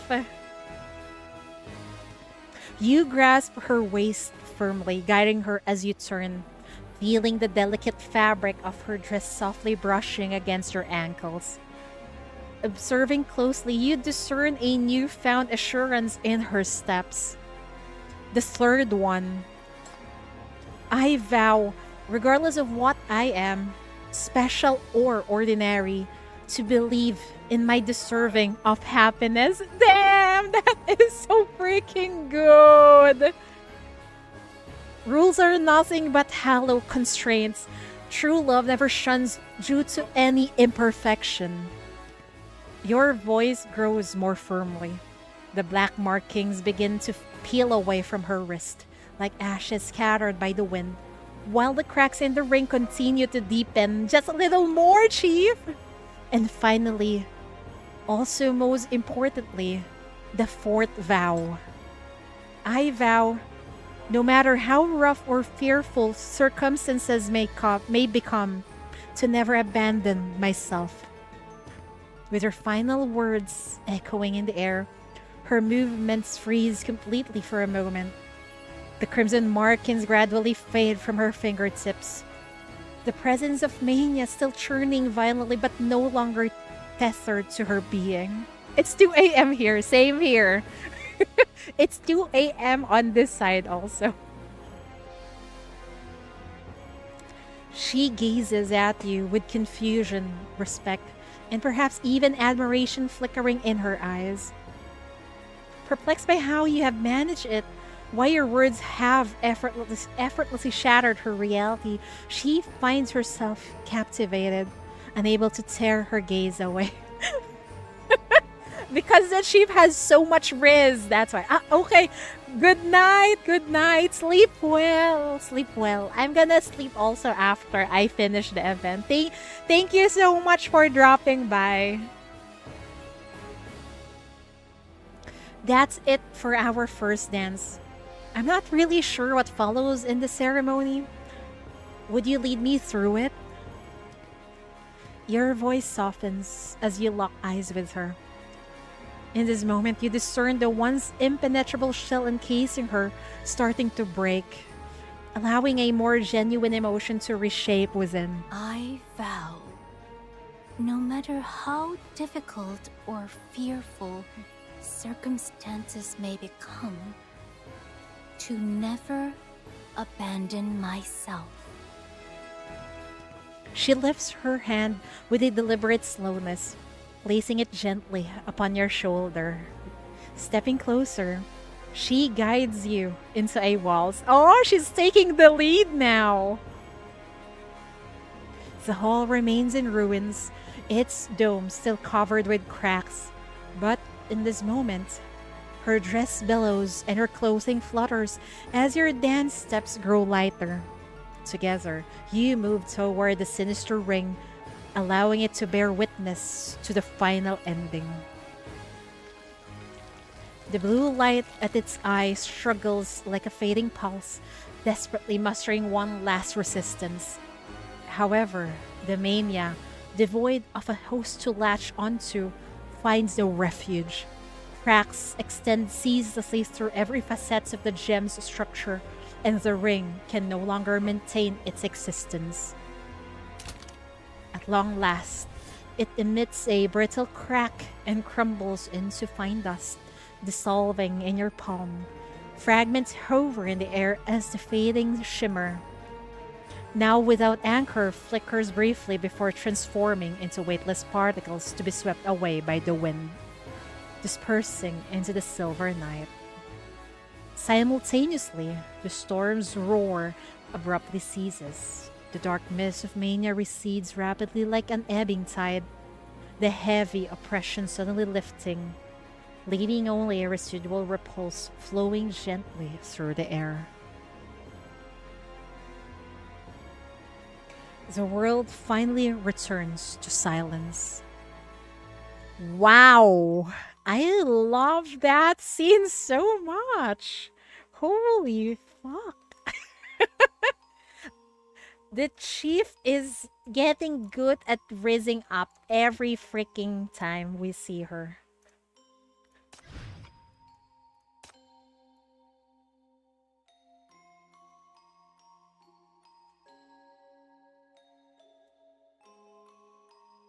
Chief steps into her heart of the storm. Oh, wait, I read that wrong. Chief steps into the heart of the storm with the journal retrieving from the attic, awakening what remains of her sanity. Making a vow with Chief once more, and under Chief's guidance, she promises never to abandon herself again. Ooh, Morveth Castle is not in darkness anymore. The mania has dissipated and everything has returned to normal. Hasn't it? What's with the question mark? It's finally over. The ring. Is it really gone? You nod, speaking in a cheerful tone. Yes. And now it's your turn. To complete you. To take control of your own destiny and future. This is a classical music, right? Well, I can't remember who was the composer. It's at the tip of my tongue. Oh my god. It's at the edges of my mind. Why cannot I remember the composer? I think it's Debussy. Yeah, I think so, if I remember correctly.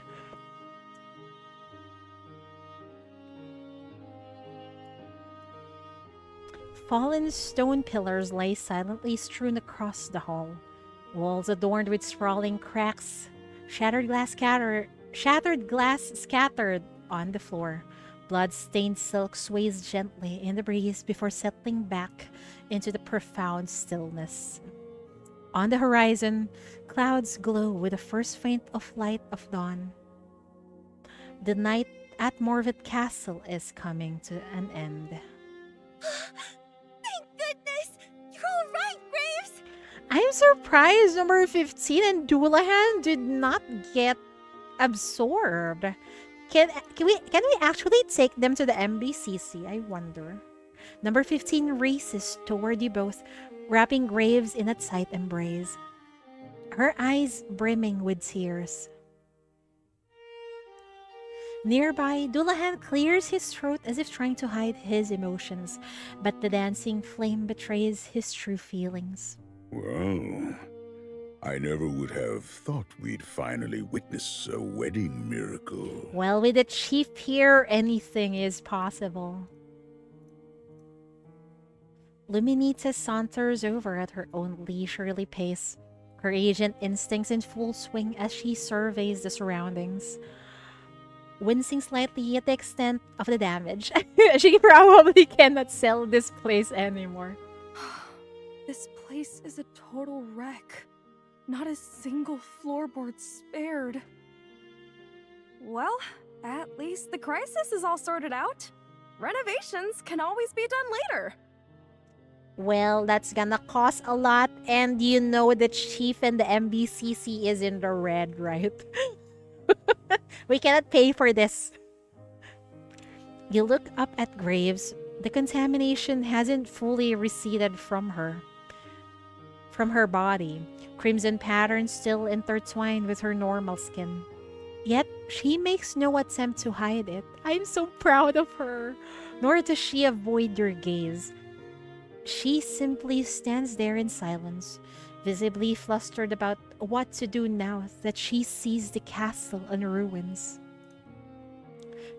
It's all that damn ring's fault. Once we get back to the bureau, I'll ask you more about it. Hold your horses! Eh? What do you want from us? It's already a happy ending. You can go away now. Before you can finish your sentence, Luminita cuts you off. What's the matter? I get that you're excited to take your bride home, but hang tight just a moment. Why? Faced with 4 puzzled stares converging on her, Luminita responds with a sly wink. She presses her palms together and flashes you an ingratiating smile. Before you dash off, would you be so kind as to do me one teeny little favor, oh esteemed chief? I got a bad feeling about this, but well, she helped us, so I think we can compromise. Several days later, sunlight streams through the castle's stained glass windows into the hall, casting warm, kaleidoscopic patterns across the interior. The Mania storm that once raged here has faded into history, and the castle now embraces a new chapter. The debris and rubbles have been cleared away, though the chandeliers remain damaged. The floor is uneven, and cracks in the walls only partially repaired. Yet, these imperfections now add a distinctive charm to the place. Luminita, dressed in formal business attire with a speaker clipped to her waist, stands surrounded by tourists as she delivers her presentation with boundless enthusiasm. She is selling the place? Question mark. Welcome to Morveth Castle, the premier wedding destination. This place not only carries a century of matrimonial history, but also conceals mysterious legends of marriages with the departed.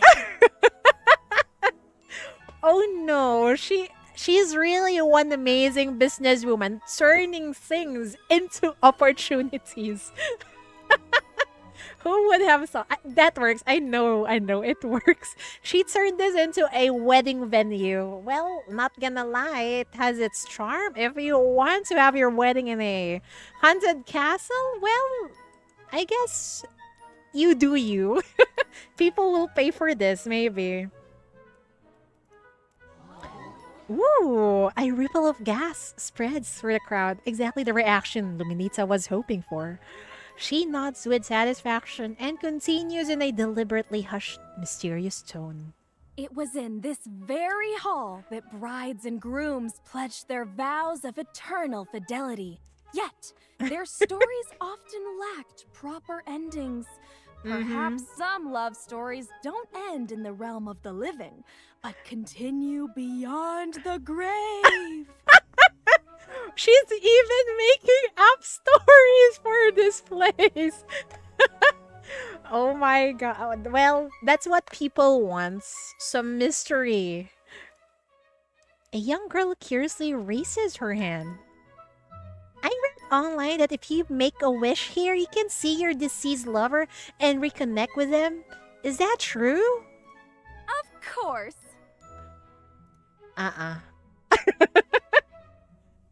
Luminita puts on her professional smile. The smile of a scammer. True love can break all rules and the boundary between life and death. As long as your bond lingers unresolved, the castle holds the key to closure. It's too good to be true. Don't fall for it, little girl. After sharing a few more stories and going over some guidelines, Dominita glances at the watch on her wrist and claps her hands. All right, everyone, it's now free exploration time. Feel free to look around the hall, then meet back here with me in 20 minutes for our next activity. Wait, at first I thought she turned this place into a wedding venue, but apparently it became a tourist spot? Well, at least she can get money out of it, I guess. The tourists disperse throughout the hall, filling the space with a chorus of conversations, laughter, and the clicking of camera shutters. Two daring young men are teasing each other in front of the deteriorating mural. Hey, you're always going on about how brave you are. So what do you say? Dare to stay the night here?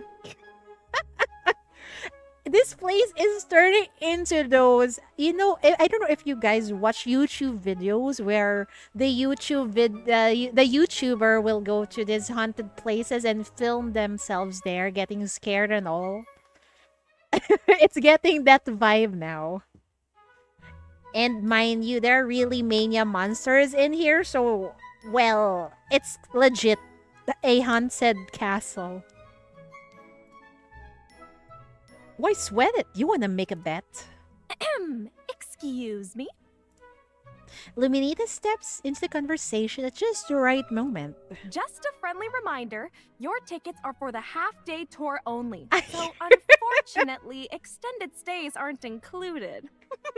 If you're keen on an overnight experience, that's an additional fee. Oh dear. I could throw in a little discount for you both. She's a very good businesswoman. I gotta admire that. Just as Luminita is busy pitching them discounted packages, a little boy approaches and timidly tugs at the hem of her coat. Miss Tour Guide, are there monsters in here? Monsters? Yes, actually. Perhaps. They might even be right behind us as we speak. And by the way, I'm a real estate agent, not a tour guide, little one. Well, you just acted like a tour guide. The visibly frightened boy flinches, but Luminita gently pats his head with a reassuring smile. But hey, no need to be spooked. Who says monsters always have to be scary villains? You know what? Some monsters even stumble over their words while rehearsing wedding speeches. She's talking about Dullahan. As she speaks, she casts a smiling glance toward a corner of the hall. In the shadows beyond the visitor's sight, number 15 cautiously peers out, her gaze fixed on a figure in the crowd who seems both familiar and strange. The boy who once visited the castle to make wishes, now fully grown into a man. He stands quietly at the back of the group, appearing to search for something.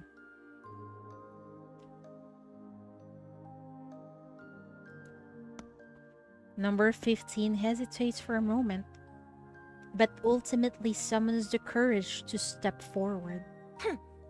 You're here. The man whips around, his eyes instantly lighting up. You're really still here. Stop coming here to make wishes. Every time you describe me differently. Just look what I've become. Oh, so this is her maker. Oh, it started from when he was still a little boy. Oh. If I stop making wishes, I'm worried you might vanish without their power keeping you here. Oh. I was so young when we first met. I honestly can't remember what you originally looked like. I like how I am now. Just remember me as I am today. They gaze at each other with the most sincere and tender looks. Can we actually ship them? I think we can, but I smell a tragedy tag because we know number 15 is just a mania monster that can disappear any moment. It feels like this little boy who is now a grown man is in love with her. Yeah, I smell a tragedy tag, man. There's still so much left unsaid between them. Misunderstandings to misunderstandings to resolve, years of longing to express, and countless other things to share. A doom ship, oh dear. Why do we always suffer with doom ships, man? Oh, the tragedy. But we actually like that kind of stories, right? Well, for me, I like it. I'm not sure about you guys. Meanwhile, Dullahan stands silently in the shadows, his gaze fixed on a mother and son. Oh, he managed to see them again. Hurts so good. Yeah, we are a bunch of masochists, I guess. We're like getting hurt by the stories. They stand at the opposite end of the hall, the energetic little boy bouncing ahead while the young woman holds his hand, her gentle, loving gaze never leaving her child. Mom? Don't be scared. If any monsters or ghosts really shows up, I'll chase them all away. I'm a real man now, and from now on, I'll be the one protecting you. Aww. At least your father was able to see you and the mom. My little hero is so brave. Soon, I'll be just as awesome as Dad. Dad will be proud of me, right? He is. He is so proud of you. What's with this old doom ship, man? Dullahan doesn't approach to disturb them, murmuring softly to himself. Of course. You have always been my pride. Both of you. Man. Even when separated by life and death, divided between the realms of light and shadow, their stories are never forgotten. They live on eternally in the memories of those who loved them. That fucking hurts. From another corner of the hall, you and Graves hide in the shadows, silently watching everything unfold. Graves meticulously adjusts the hem of her dress, yet her curious eyes can't help but dart occasionally toward the bustling scene outside. You notice her unease. Morveth Castle hasn't been this lively in ages. That much is certain. Oh, why does the chief look like that? That looks like the exclusive black dress that that we bought a couple of months back. Don't worry. They're just tourists here for sightseeing. The Bureau has evaluated the M value and Mania entities in this area and determined they won't be affected. Oh, that is so nice! At least they get a place to stay. I'm so proud of the chief and the MVCC taking care of the poor sinners, and not only that, the Mania monsters also along the way. Sightseeing? You nod and begin to explain patiently. The area around Morveth Castle has been deserted for years, and I doubt anyone will visit this place for a while. Luminita suggested turning it into a paranormal romance themed tourist spot, but that's really not very practical. But if this attraction opens just once, giving closure to some unfulfilled wishes, I suppose there's no harm in letting our agent friend earn some ticket money this one time. Aw, that is so nice of Chief. I'm really falling in love. I'm supposed to fall in love with the sinners, but I'm falling more and more for the Chief. Graves nods, her expression still tinged with a hint of confusion and reluctance. All right, but I still think Sister Elsie would be a little disappointed if people stopped coming here to get married. Are we getting married?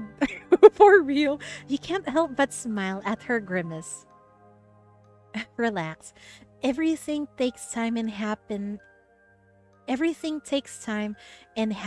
step by step. At least right now, your wedding sanctuary is bustling with life again, isn't it? As for what comes after, we can figure that out later. How to revitalize the nearby satellite town, how to manage the lingering creatures in the castle. We can take our time planning it all. After all, there's plenty of time ahead of us. There's plenty of time ahead. Truly a phrase brimming with hope and vitality. It implies endless possibilities and opportunities for change, promising a brighter tomorrow. One always worth looking forward to and chasing after. Yeah, there's plenty of time ahead for us. This time, Graves embraces the idea with remarkable ease.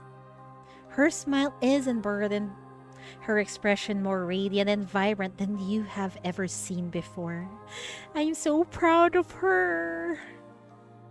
Time's up, everyone. Please gather around now. We're about to move on to the next part of our tour. As the very first visitors to Morveth Castle, we've prepared something extra special for you. Ooh, what is that extra special surprise? Oh, damn! We're really getting married!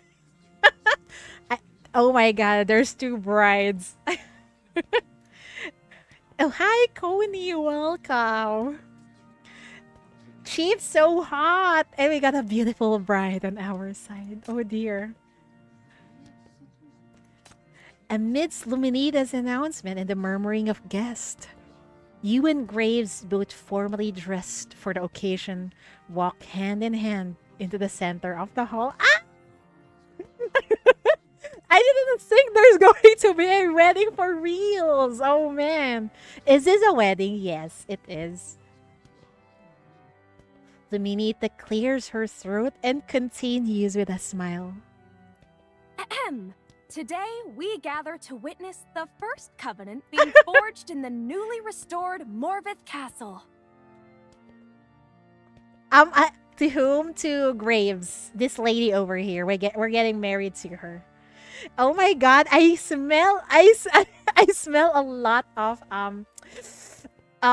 jealous sinners in the MVCC who is currently trapped there. Oh dear, you're getting way ahead, Graves. However, please note that this is not your typical wedding ceremony, but a covenant founded on freedom, understanding, respect, and coexistence. That sounds nice. The visitors fall silent, all eyes fixed on you both, curious or expectant. In a corner not far away, number 15, Dullahan and the castle's other monsters huddle against the wall. They have promised the Bureau not to disturb the visitors, so they can only crane their necks, watching from afar as the little girl who has kept them company every night takes step after step forward. Aww! Oh my god. It's like seeing their daughter walk down the aisle. The once lonely little monster has finally found someone worthy of her trust in the place where she truly belongs. You stand firmly in the center of the hall and raise the champagne bottle. I will raise my water. Are you ready? She takes a deep breath, nods, and grips the bottle together with you. Oh my god! Eh? What's happening? Why is there an explosion? Bro! Everyone in the hall turns toward the source of the sound. Oh my god. Oh no! What is this? Someone is ruining the wedding again!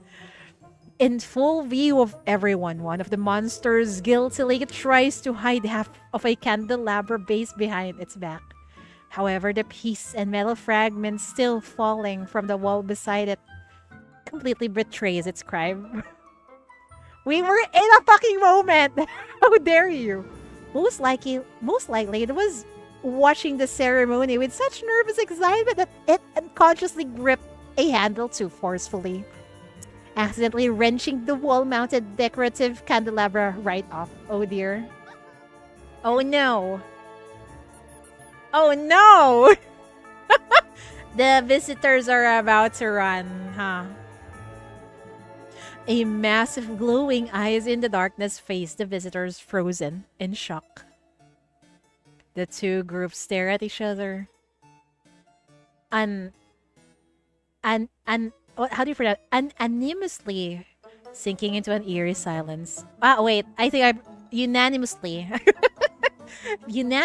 sinking into an eerie silence. Oh dear. The monsters finally snap out of their daze, frantically scrambling to retreat into the darkness or vanish from sight. But it's clearly too late. Ghosts! Spiders! So many of them! And they're huge! That statue is moving! It's walking towards us! Run! Run! The monsters are coming to eat us! The crowd erupts in chaos, unleashing a massive wave of screams and cries so deafening it seems the castle roof might blow off at any moment. Amid the chaotic stampede, a flustered Luminita darts back and forth, grabbing one visitor and blocking another, her shoes practically striking sparks against the floor. Everyone, please calm down! Don't rush off! Our tour isn't over yet! Well, they're gonna go to the internet and say you are a freaking scammer. I swear on my professional reputation that these are just special effects! You have to believe me! No! They look so awfully real. They're not special effects. But under these circumstances, such a forced explanation appears utterly unconvincing. Not a single visitor buys it. All of them shaking off her hands as they continue screaming and fleeing in panic. You're about to direct the nearby guards to handle this chaos when, as if perfectly timed to make the matters worse, your terminal starts ringing urgently in your pocket. The moment you answer, a cacophony of overlapping voices immediately floods from the speakers. What is happening? I heard you went to get married. What is that? Is it dangerous? Oh no! They heard it! Oh, I got a bad feeling about... Oh no! They heard... Oh, our daughter is worried. Oh no! Seriously? You got married without inviting us? That's outrageous! Master, Labyrinth anticipates partaking in your merrymaking. What? Power Frugal Maid 3 does not require Now the world knows, oh dear. There's bound to be chaos when we go back. What do you mean by anticipates partaking in merrymaking? Question mark, question mark. What kind of merrymaking? Wait, this is a misunderstanding. In the midst of your flustered attempts to explain, your eyes instinctively dart toward Graves, who stands beside you. Oh dear. She stands there with her head lowered, shoulders slightly trembling, lips pressed tightly together. She's trying hard not to laugh. Oh, chaos still reigns all around. Tourists cowering fearfully in corners, monsters clumsily cleaning up their evidence, and the barrage of questions still coming through your terminal.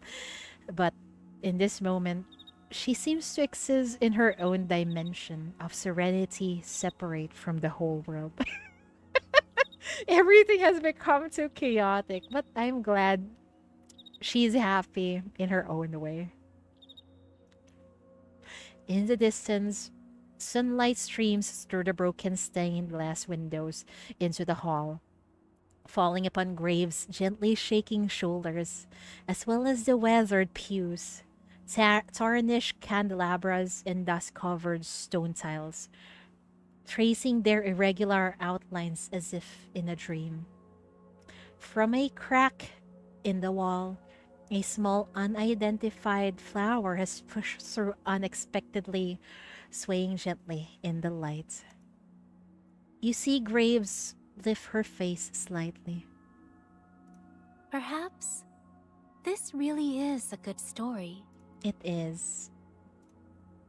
A window sealed shut for many years is quietly open to welcome the first gentle spring breeze after countless lonely seasons.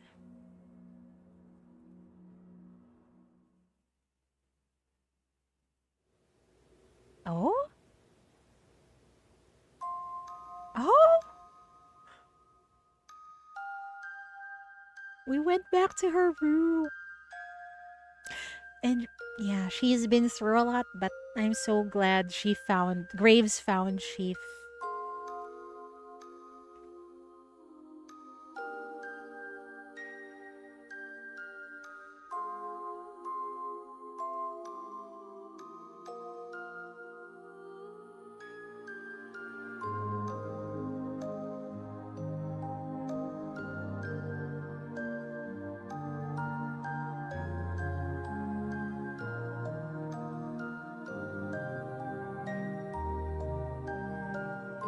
She's been through a lot, man. But it's okay now. It's okay now. She has finally learned to love herself. This music is so beautiful, man.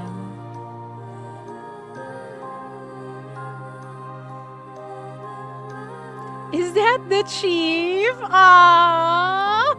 Chief looks so badass in her drawing. Badass and powerful. I really love this part when they were dancing, man.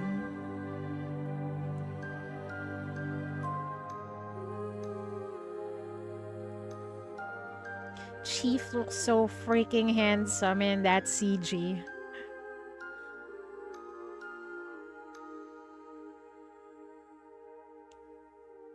Oh, this is so beautiful.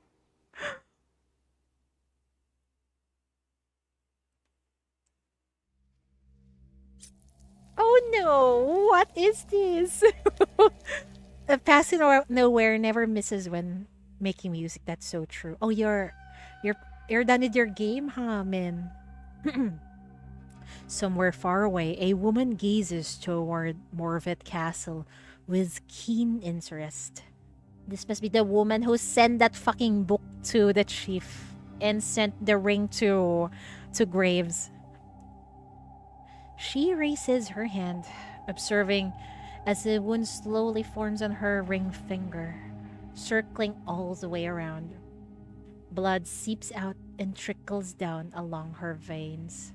I would have been fine with it not returned. But why did you have to destroy it? It's not like I lost the ring on purpose. She originally owns the ring. Who are you? I'll find you later for compensation. Oh dear. She seems to have more beef with the chief. Oh god. With a slight pressure from her fingertips, her blood congeals and changes color, transforming into a new ring. The woman chuckles softly before turning and vanishing into shadows. Oh, wait. She can... Is her mania power perhaps using her blood into making this... making these rings that can absorb mania? The voice is unfamiliar. It is. But it must be... I'm assuming this character will probably appear in the future chapters. Or maybe she has already appeared. Who knows? We don't know. Wait. Or maybe... I'm not sure if we've seen her during the last scene of chapter... Was it 15? Chapter 15. One of the characters there. Maybe one from the underground. Usually, this is their kind of thing, right? Might be a new sinner, maybe. One of the people we saw on the last part of chapter 15, probably. But we probably cannot recognize the voice because it is tinged with mania.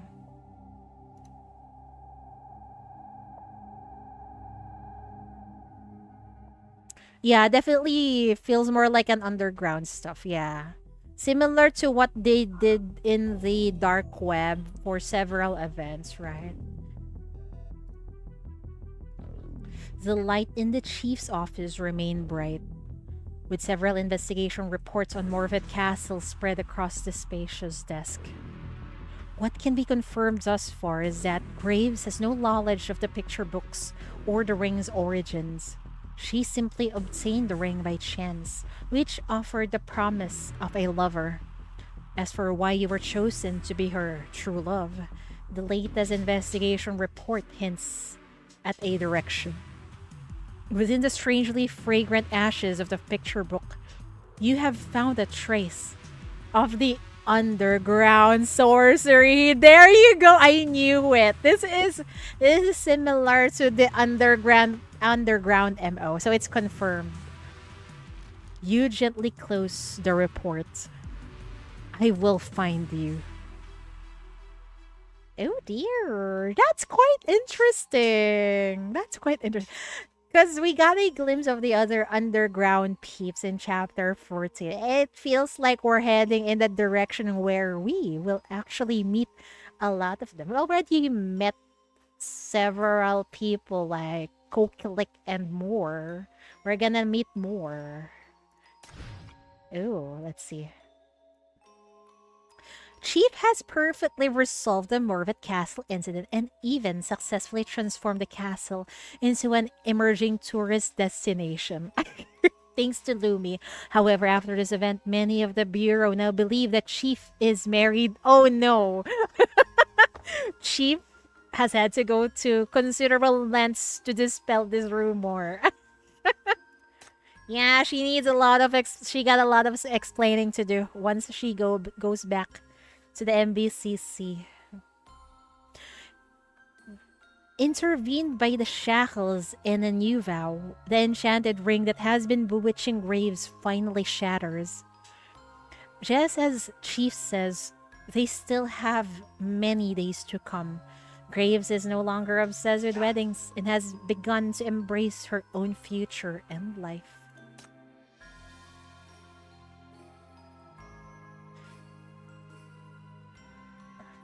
It seems number 15's questionable taste isn't just her own problem. What's up with that? Though he cannot reveal his identity to them, Dullahan feels he has no more regrets after seeing that his wife and child still feel proud of him. Yeah, I'm happy. He got to see his family one last time. Oh, the ardent heart until it burns to ashes. Is this the Iron Maiden we saw last time? It's probably one of the monsters who have regrets in this place. Wow! Is that her? She's pretty. What happened to you, ma'am? Among all the humans resurrected through the covenant with the castle, Rosalind stands out as the most exceptional.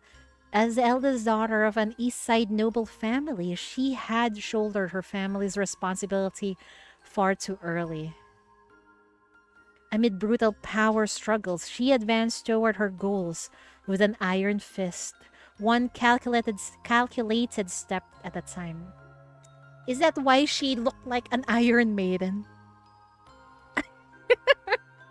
Should mean waifu soon. No, she's already dead and turned into a Mania monster inside the castle. Well, we're just reading through her backstory.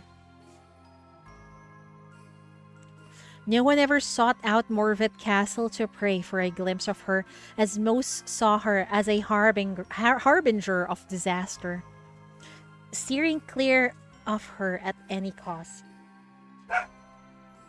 Instead, it was she herself who made a wish to the castle. Her obsession with unifying and expanding her family's power had cost her far too much. Trapped within the rigid framework called family, she had long since lost herself. Rosalind grew weary, unable to see an end to her struggle. She yearned to experience the full spectrum of human emotions and to form an ordinary relationship like everyone else. But she's already also dead. On a family meeting, a bullet ended her distorted life. Oh my god, she got assassinated! And no wonder she got lots of regrets in this world.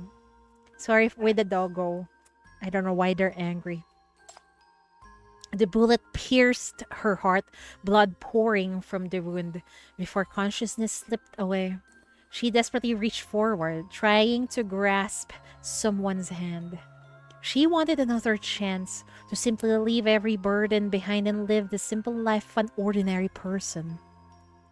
And thus, the castle granted her wish, but fate played the same cruel joke on her once again. She has become the thorned coffin in Morveth Castle, a fearsome war machine that makes everyone retreat at the mere sight of her. Even her most innocent movements are interpreted by others as acts of aggression. But Rosalind doesn't lose heart. Oh, and we were just scared of her last time. I think it was the chief who ran away when she saw her. They're angry she got murdered. Oh, my doggos are so considerate. Having finally gained this precious second chance, how could she possibly give up now? Deep in her heart, the Rosalind who craved escape from it all and sought genuine warmth and connection still exist. Even though she has become a terrifying legend of the castle, she doesn't mind it in the slightest.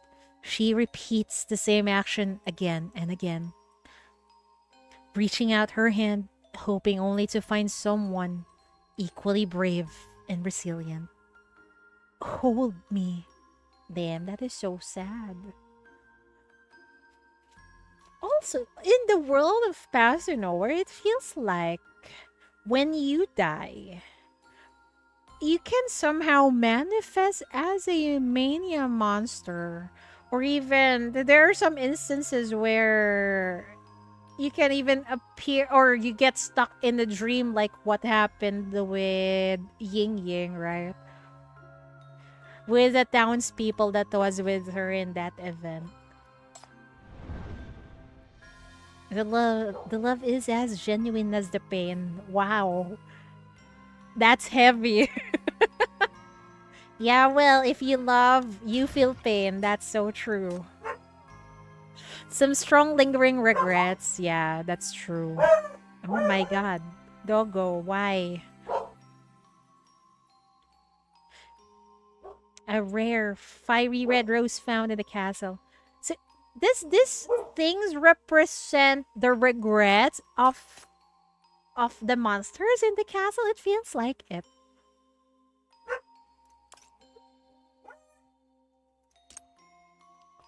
Asymptote. What does that mean? So close yet destined never to meet. What? What is that? What is asymptote?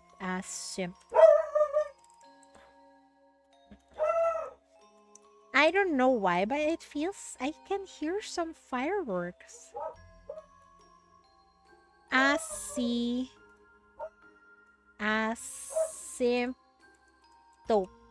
What's that?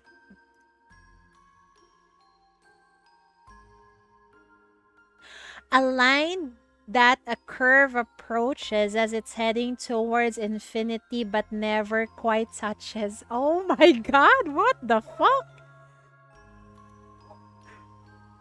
That's why it's so close, yes, yet destined never to meet. Man, that is so sad. More tragic love stories, I guess.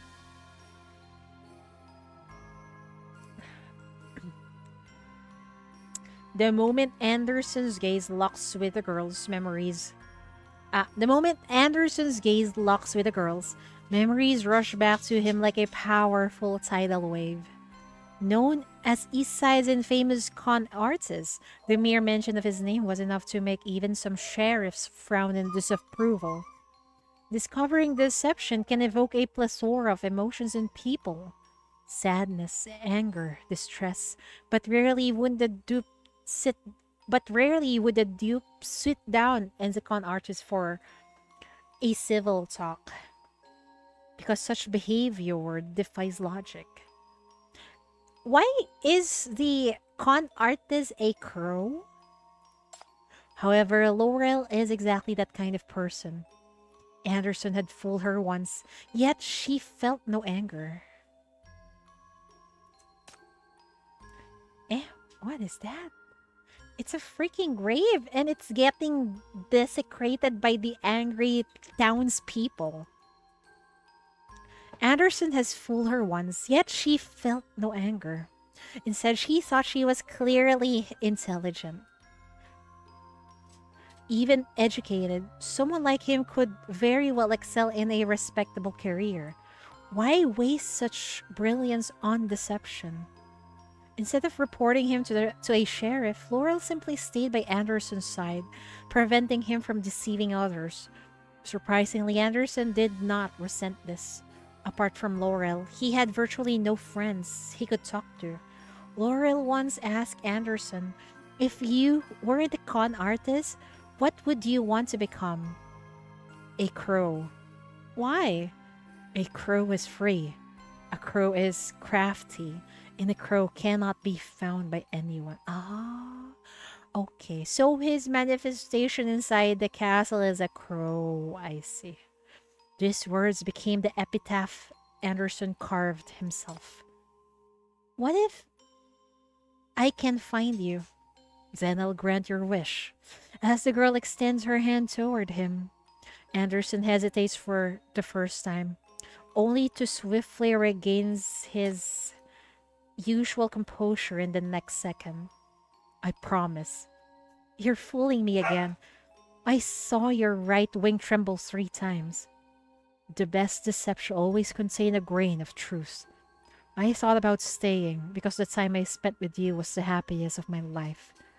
But Anderson is already dead, weighed down by all the sins. He has no reason to live on." "Anderson is not dead. He's standing right here talking to me, and he'll say much more to me in the future. The castle will see it through." The girl shakes her head, desperate to deny his words. "The castle cannot keep Anderson here forever. Anderson must go and atone for his sins. I'm truly happy that I get to see you one last time in my final moments. Farewell." After one final cackle, the half-skeletal crow burst apart before the girl's eyes. Black feathers drift slowly downward, settling into her hand. Liar. Another doomed couple, man. That is so freaking sad. Crow feather, the most convincing lie, always contains a grain of truth, like concealing a heartbreaking departure. with a nonchalant goodbye. Man. Tragedy, tragedy everywhere. Family. Love is companionship and commitment.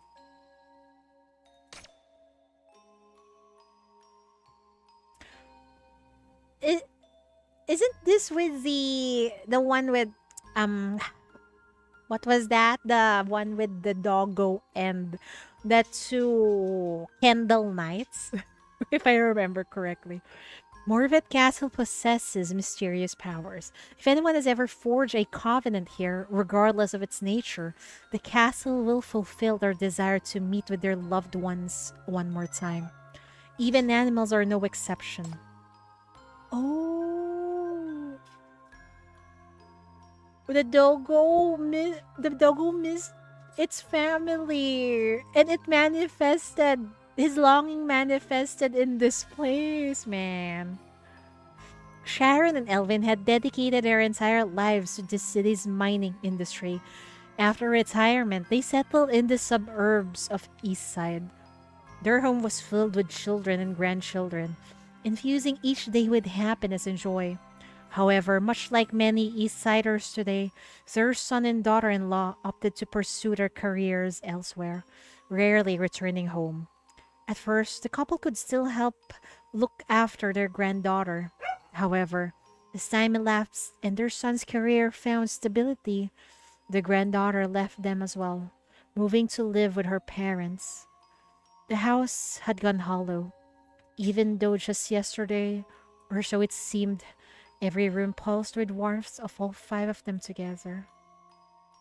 Then, their son brought home a Shiba Inu. I got a bad feeling about this.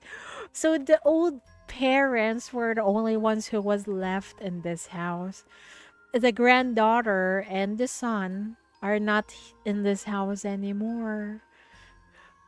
Don't tell me that Dogo was left alone. Man, oh, they're already old.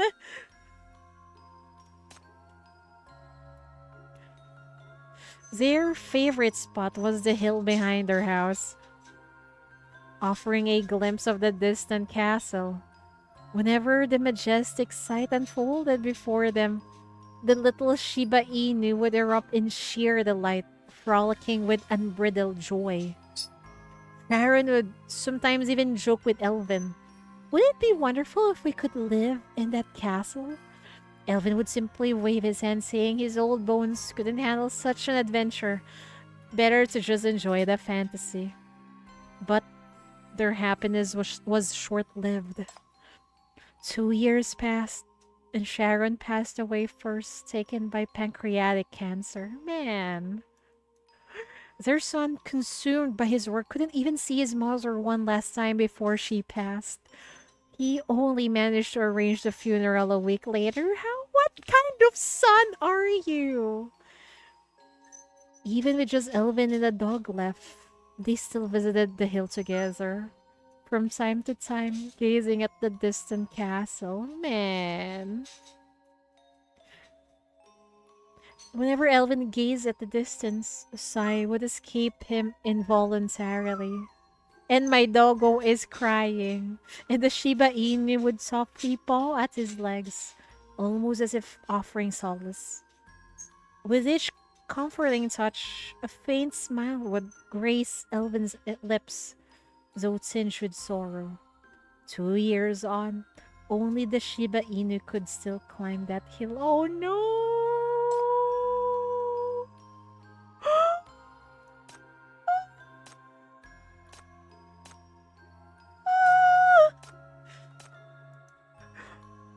Staring at the now empty house, the Shiba Inu made up its mind. It decided to seek out that distant castle that had always glimmered with mysterious light. It didn't understand what a covenant was, but it had heard its owners mention the castle from time to time. It simply wanted to do something for them, and it knew all too well the terror of loneliness. Clang!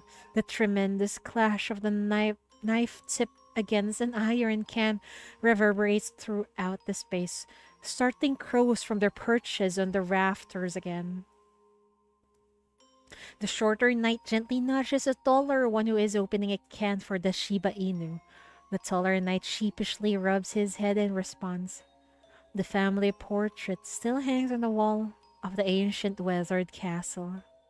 In the photo, a family of 5 beams with happiness, with 2 elderly people seated on opposite sides of the table, positioned just like the 2 knights.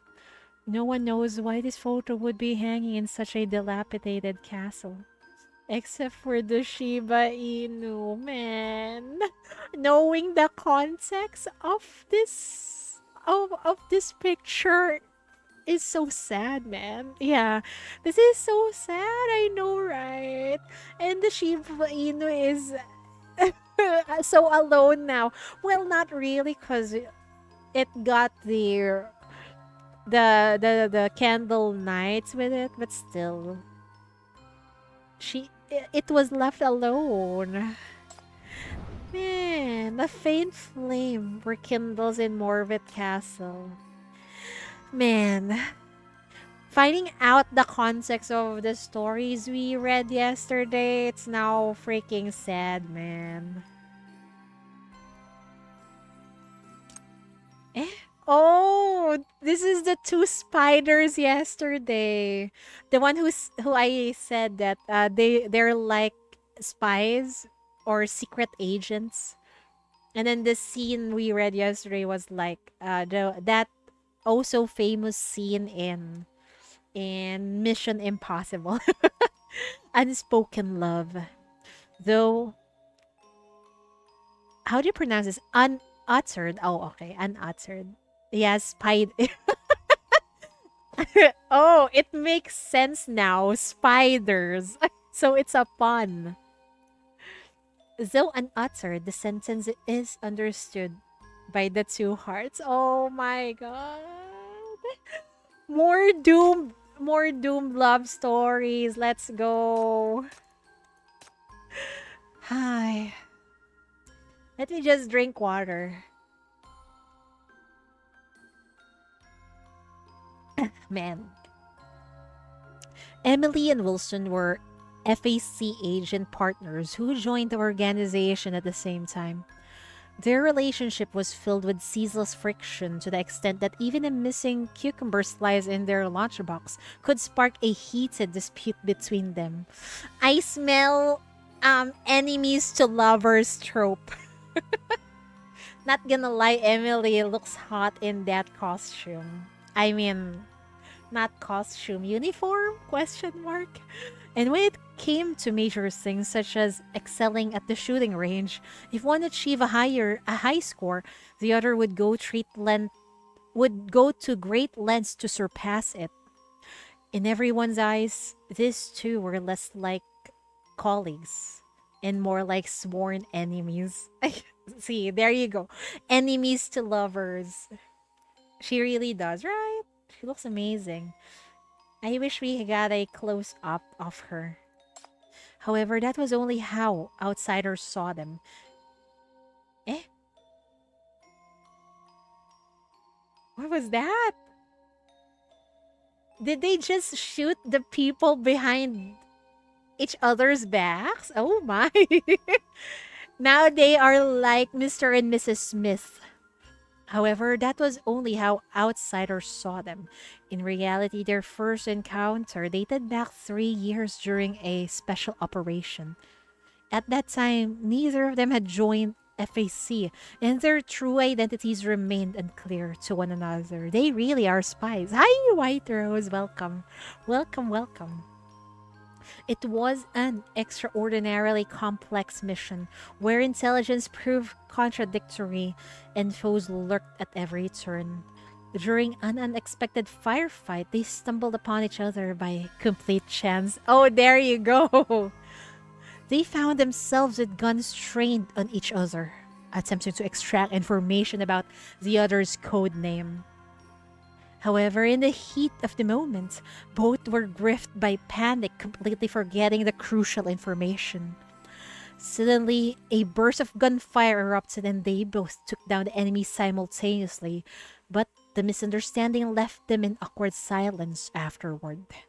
From that moment on, the gears of fate began to turn. This turned into Mr. and Mrs. Smith, man. Are you getting married or not? The marriage was actually this what's the right term? It was disrupted earlier by Ghost. But the MVCC peeps finally found out that we're getting married and there's chaos. Oh man, they look so good together. So Emily's a redhead. No wonder she sounded hot-headed last time we read through her story. Over time, Emily and Wilson develop an unspoken understanding. They develop feelings. I smell it. During operations, they stopped blaming each other and began to work together seamlessly. Emily could anticipate Wilson's every move, while Wilson began to understand the meaning behind Emily's silences and decisive actions. Though outsiders still saw them as opposing forces, pushing each other away. In truth, their relationship had long since evolved into something far more profound and harmonious. Wilson had always been passionate about photography, while Emily enjoyed immersing herself in the unique character of different cities. In front of a church, Wilson lifted his camera to seize the beauty of the moment, capturing Emily's genuine smile as she gazed directly into his lens. Aww! They always stood back to back, feeling the warmth of each other's presence. But fate was determined to tear them apart. Why? Why are you like this game? How dare you make me feel so attached to them and you tear them apart like this?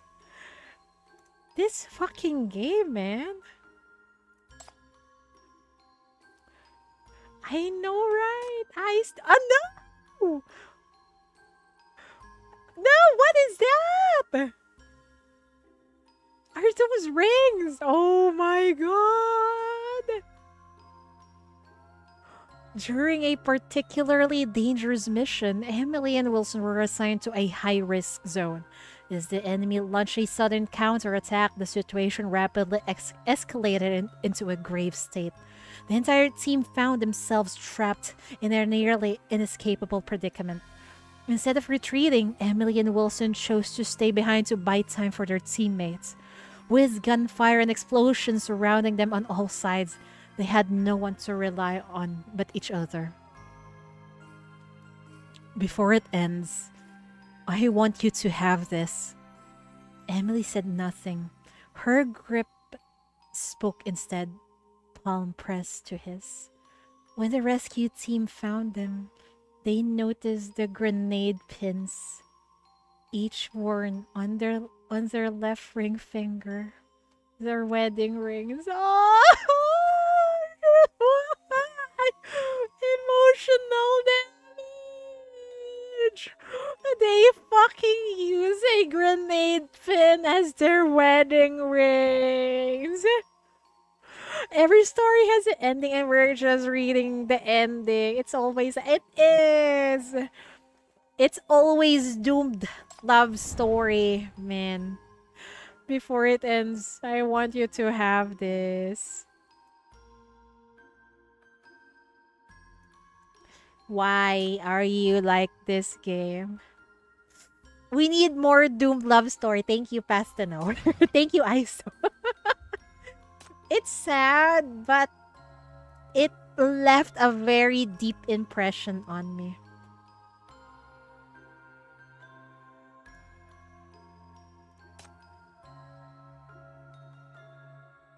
Two candles about to burn out completely. This is so sad. Don't tell me that Dogo is going to die alone. This is so freaking sad, man. An ordinary grenade pin. In life's final moment, here's something for you. Emotional fucking damage. Anyway, what an amazing event.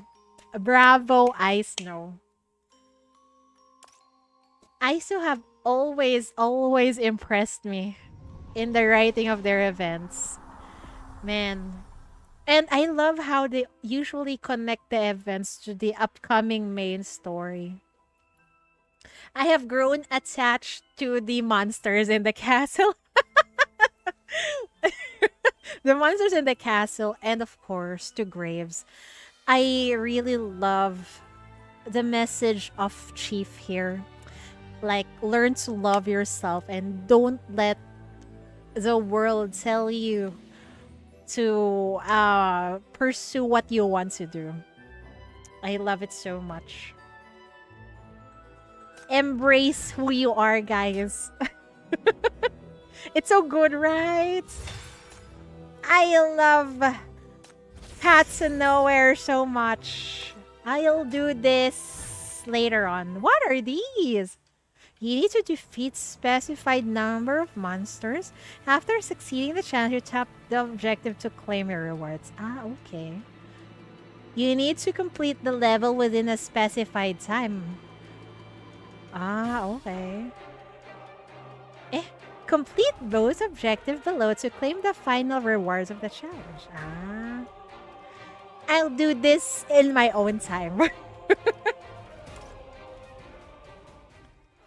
Anyway, thank you guys for hanging out with me. That was amazing. Bravo! It seems you never tire of playing cat and mouse. Hi, ma'am. This time, who is the hunter and who is the prey?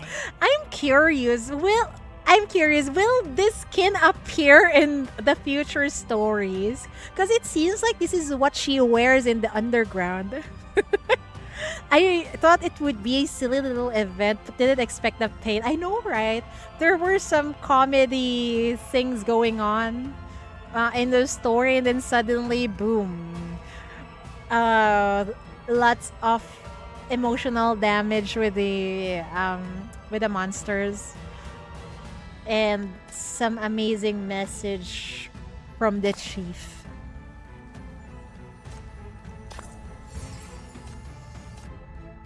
Also, we have yet to see Baiyi's seemingly underground skin, if I remember correctly, right?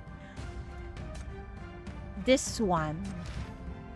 I wonder if this will make an appearance in the main story. I hope it will, because it looks so freaking cool. Even this one.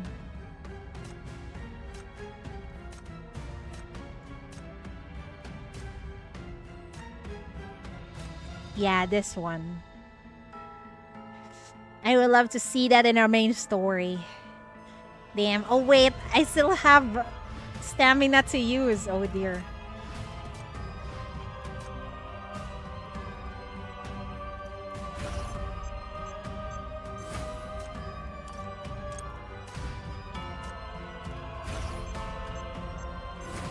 I think I need to read the Mirage and the interrogation.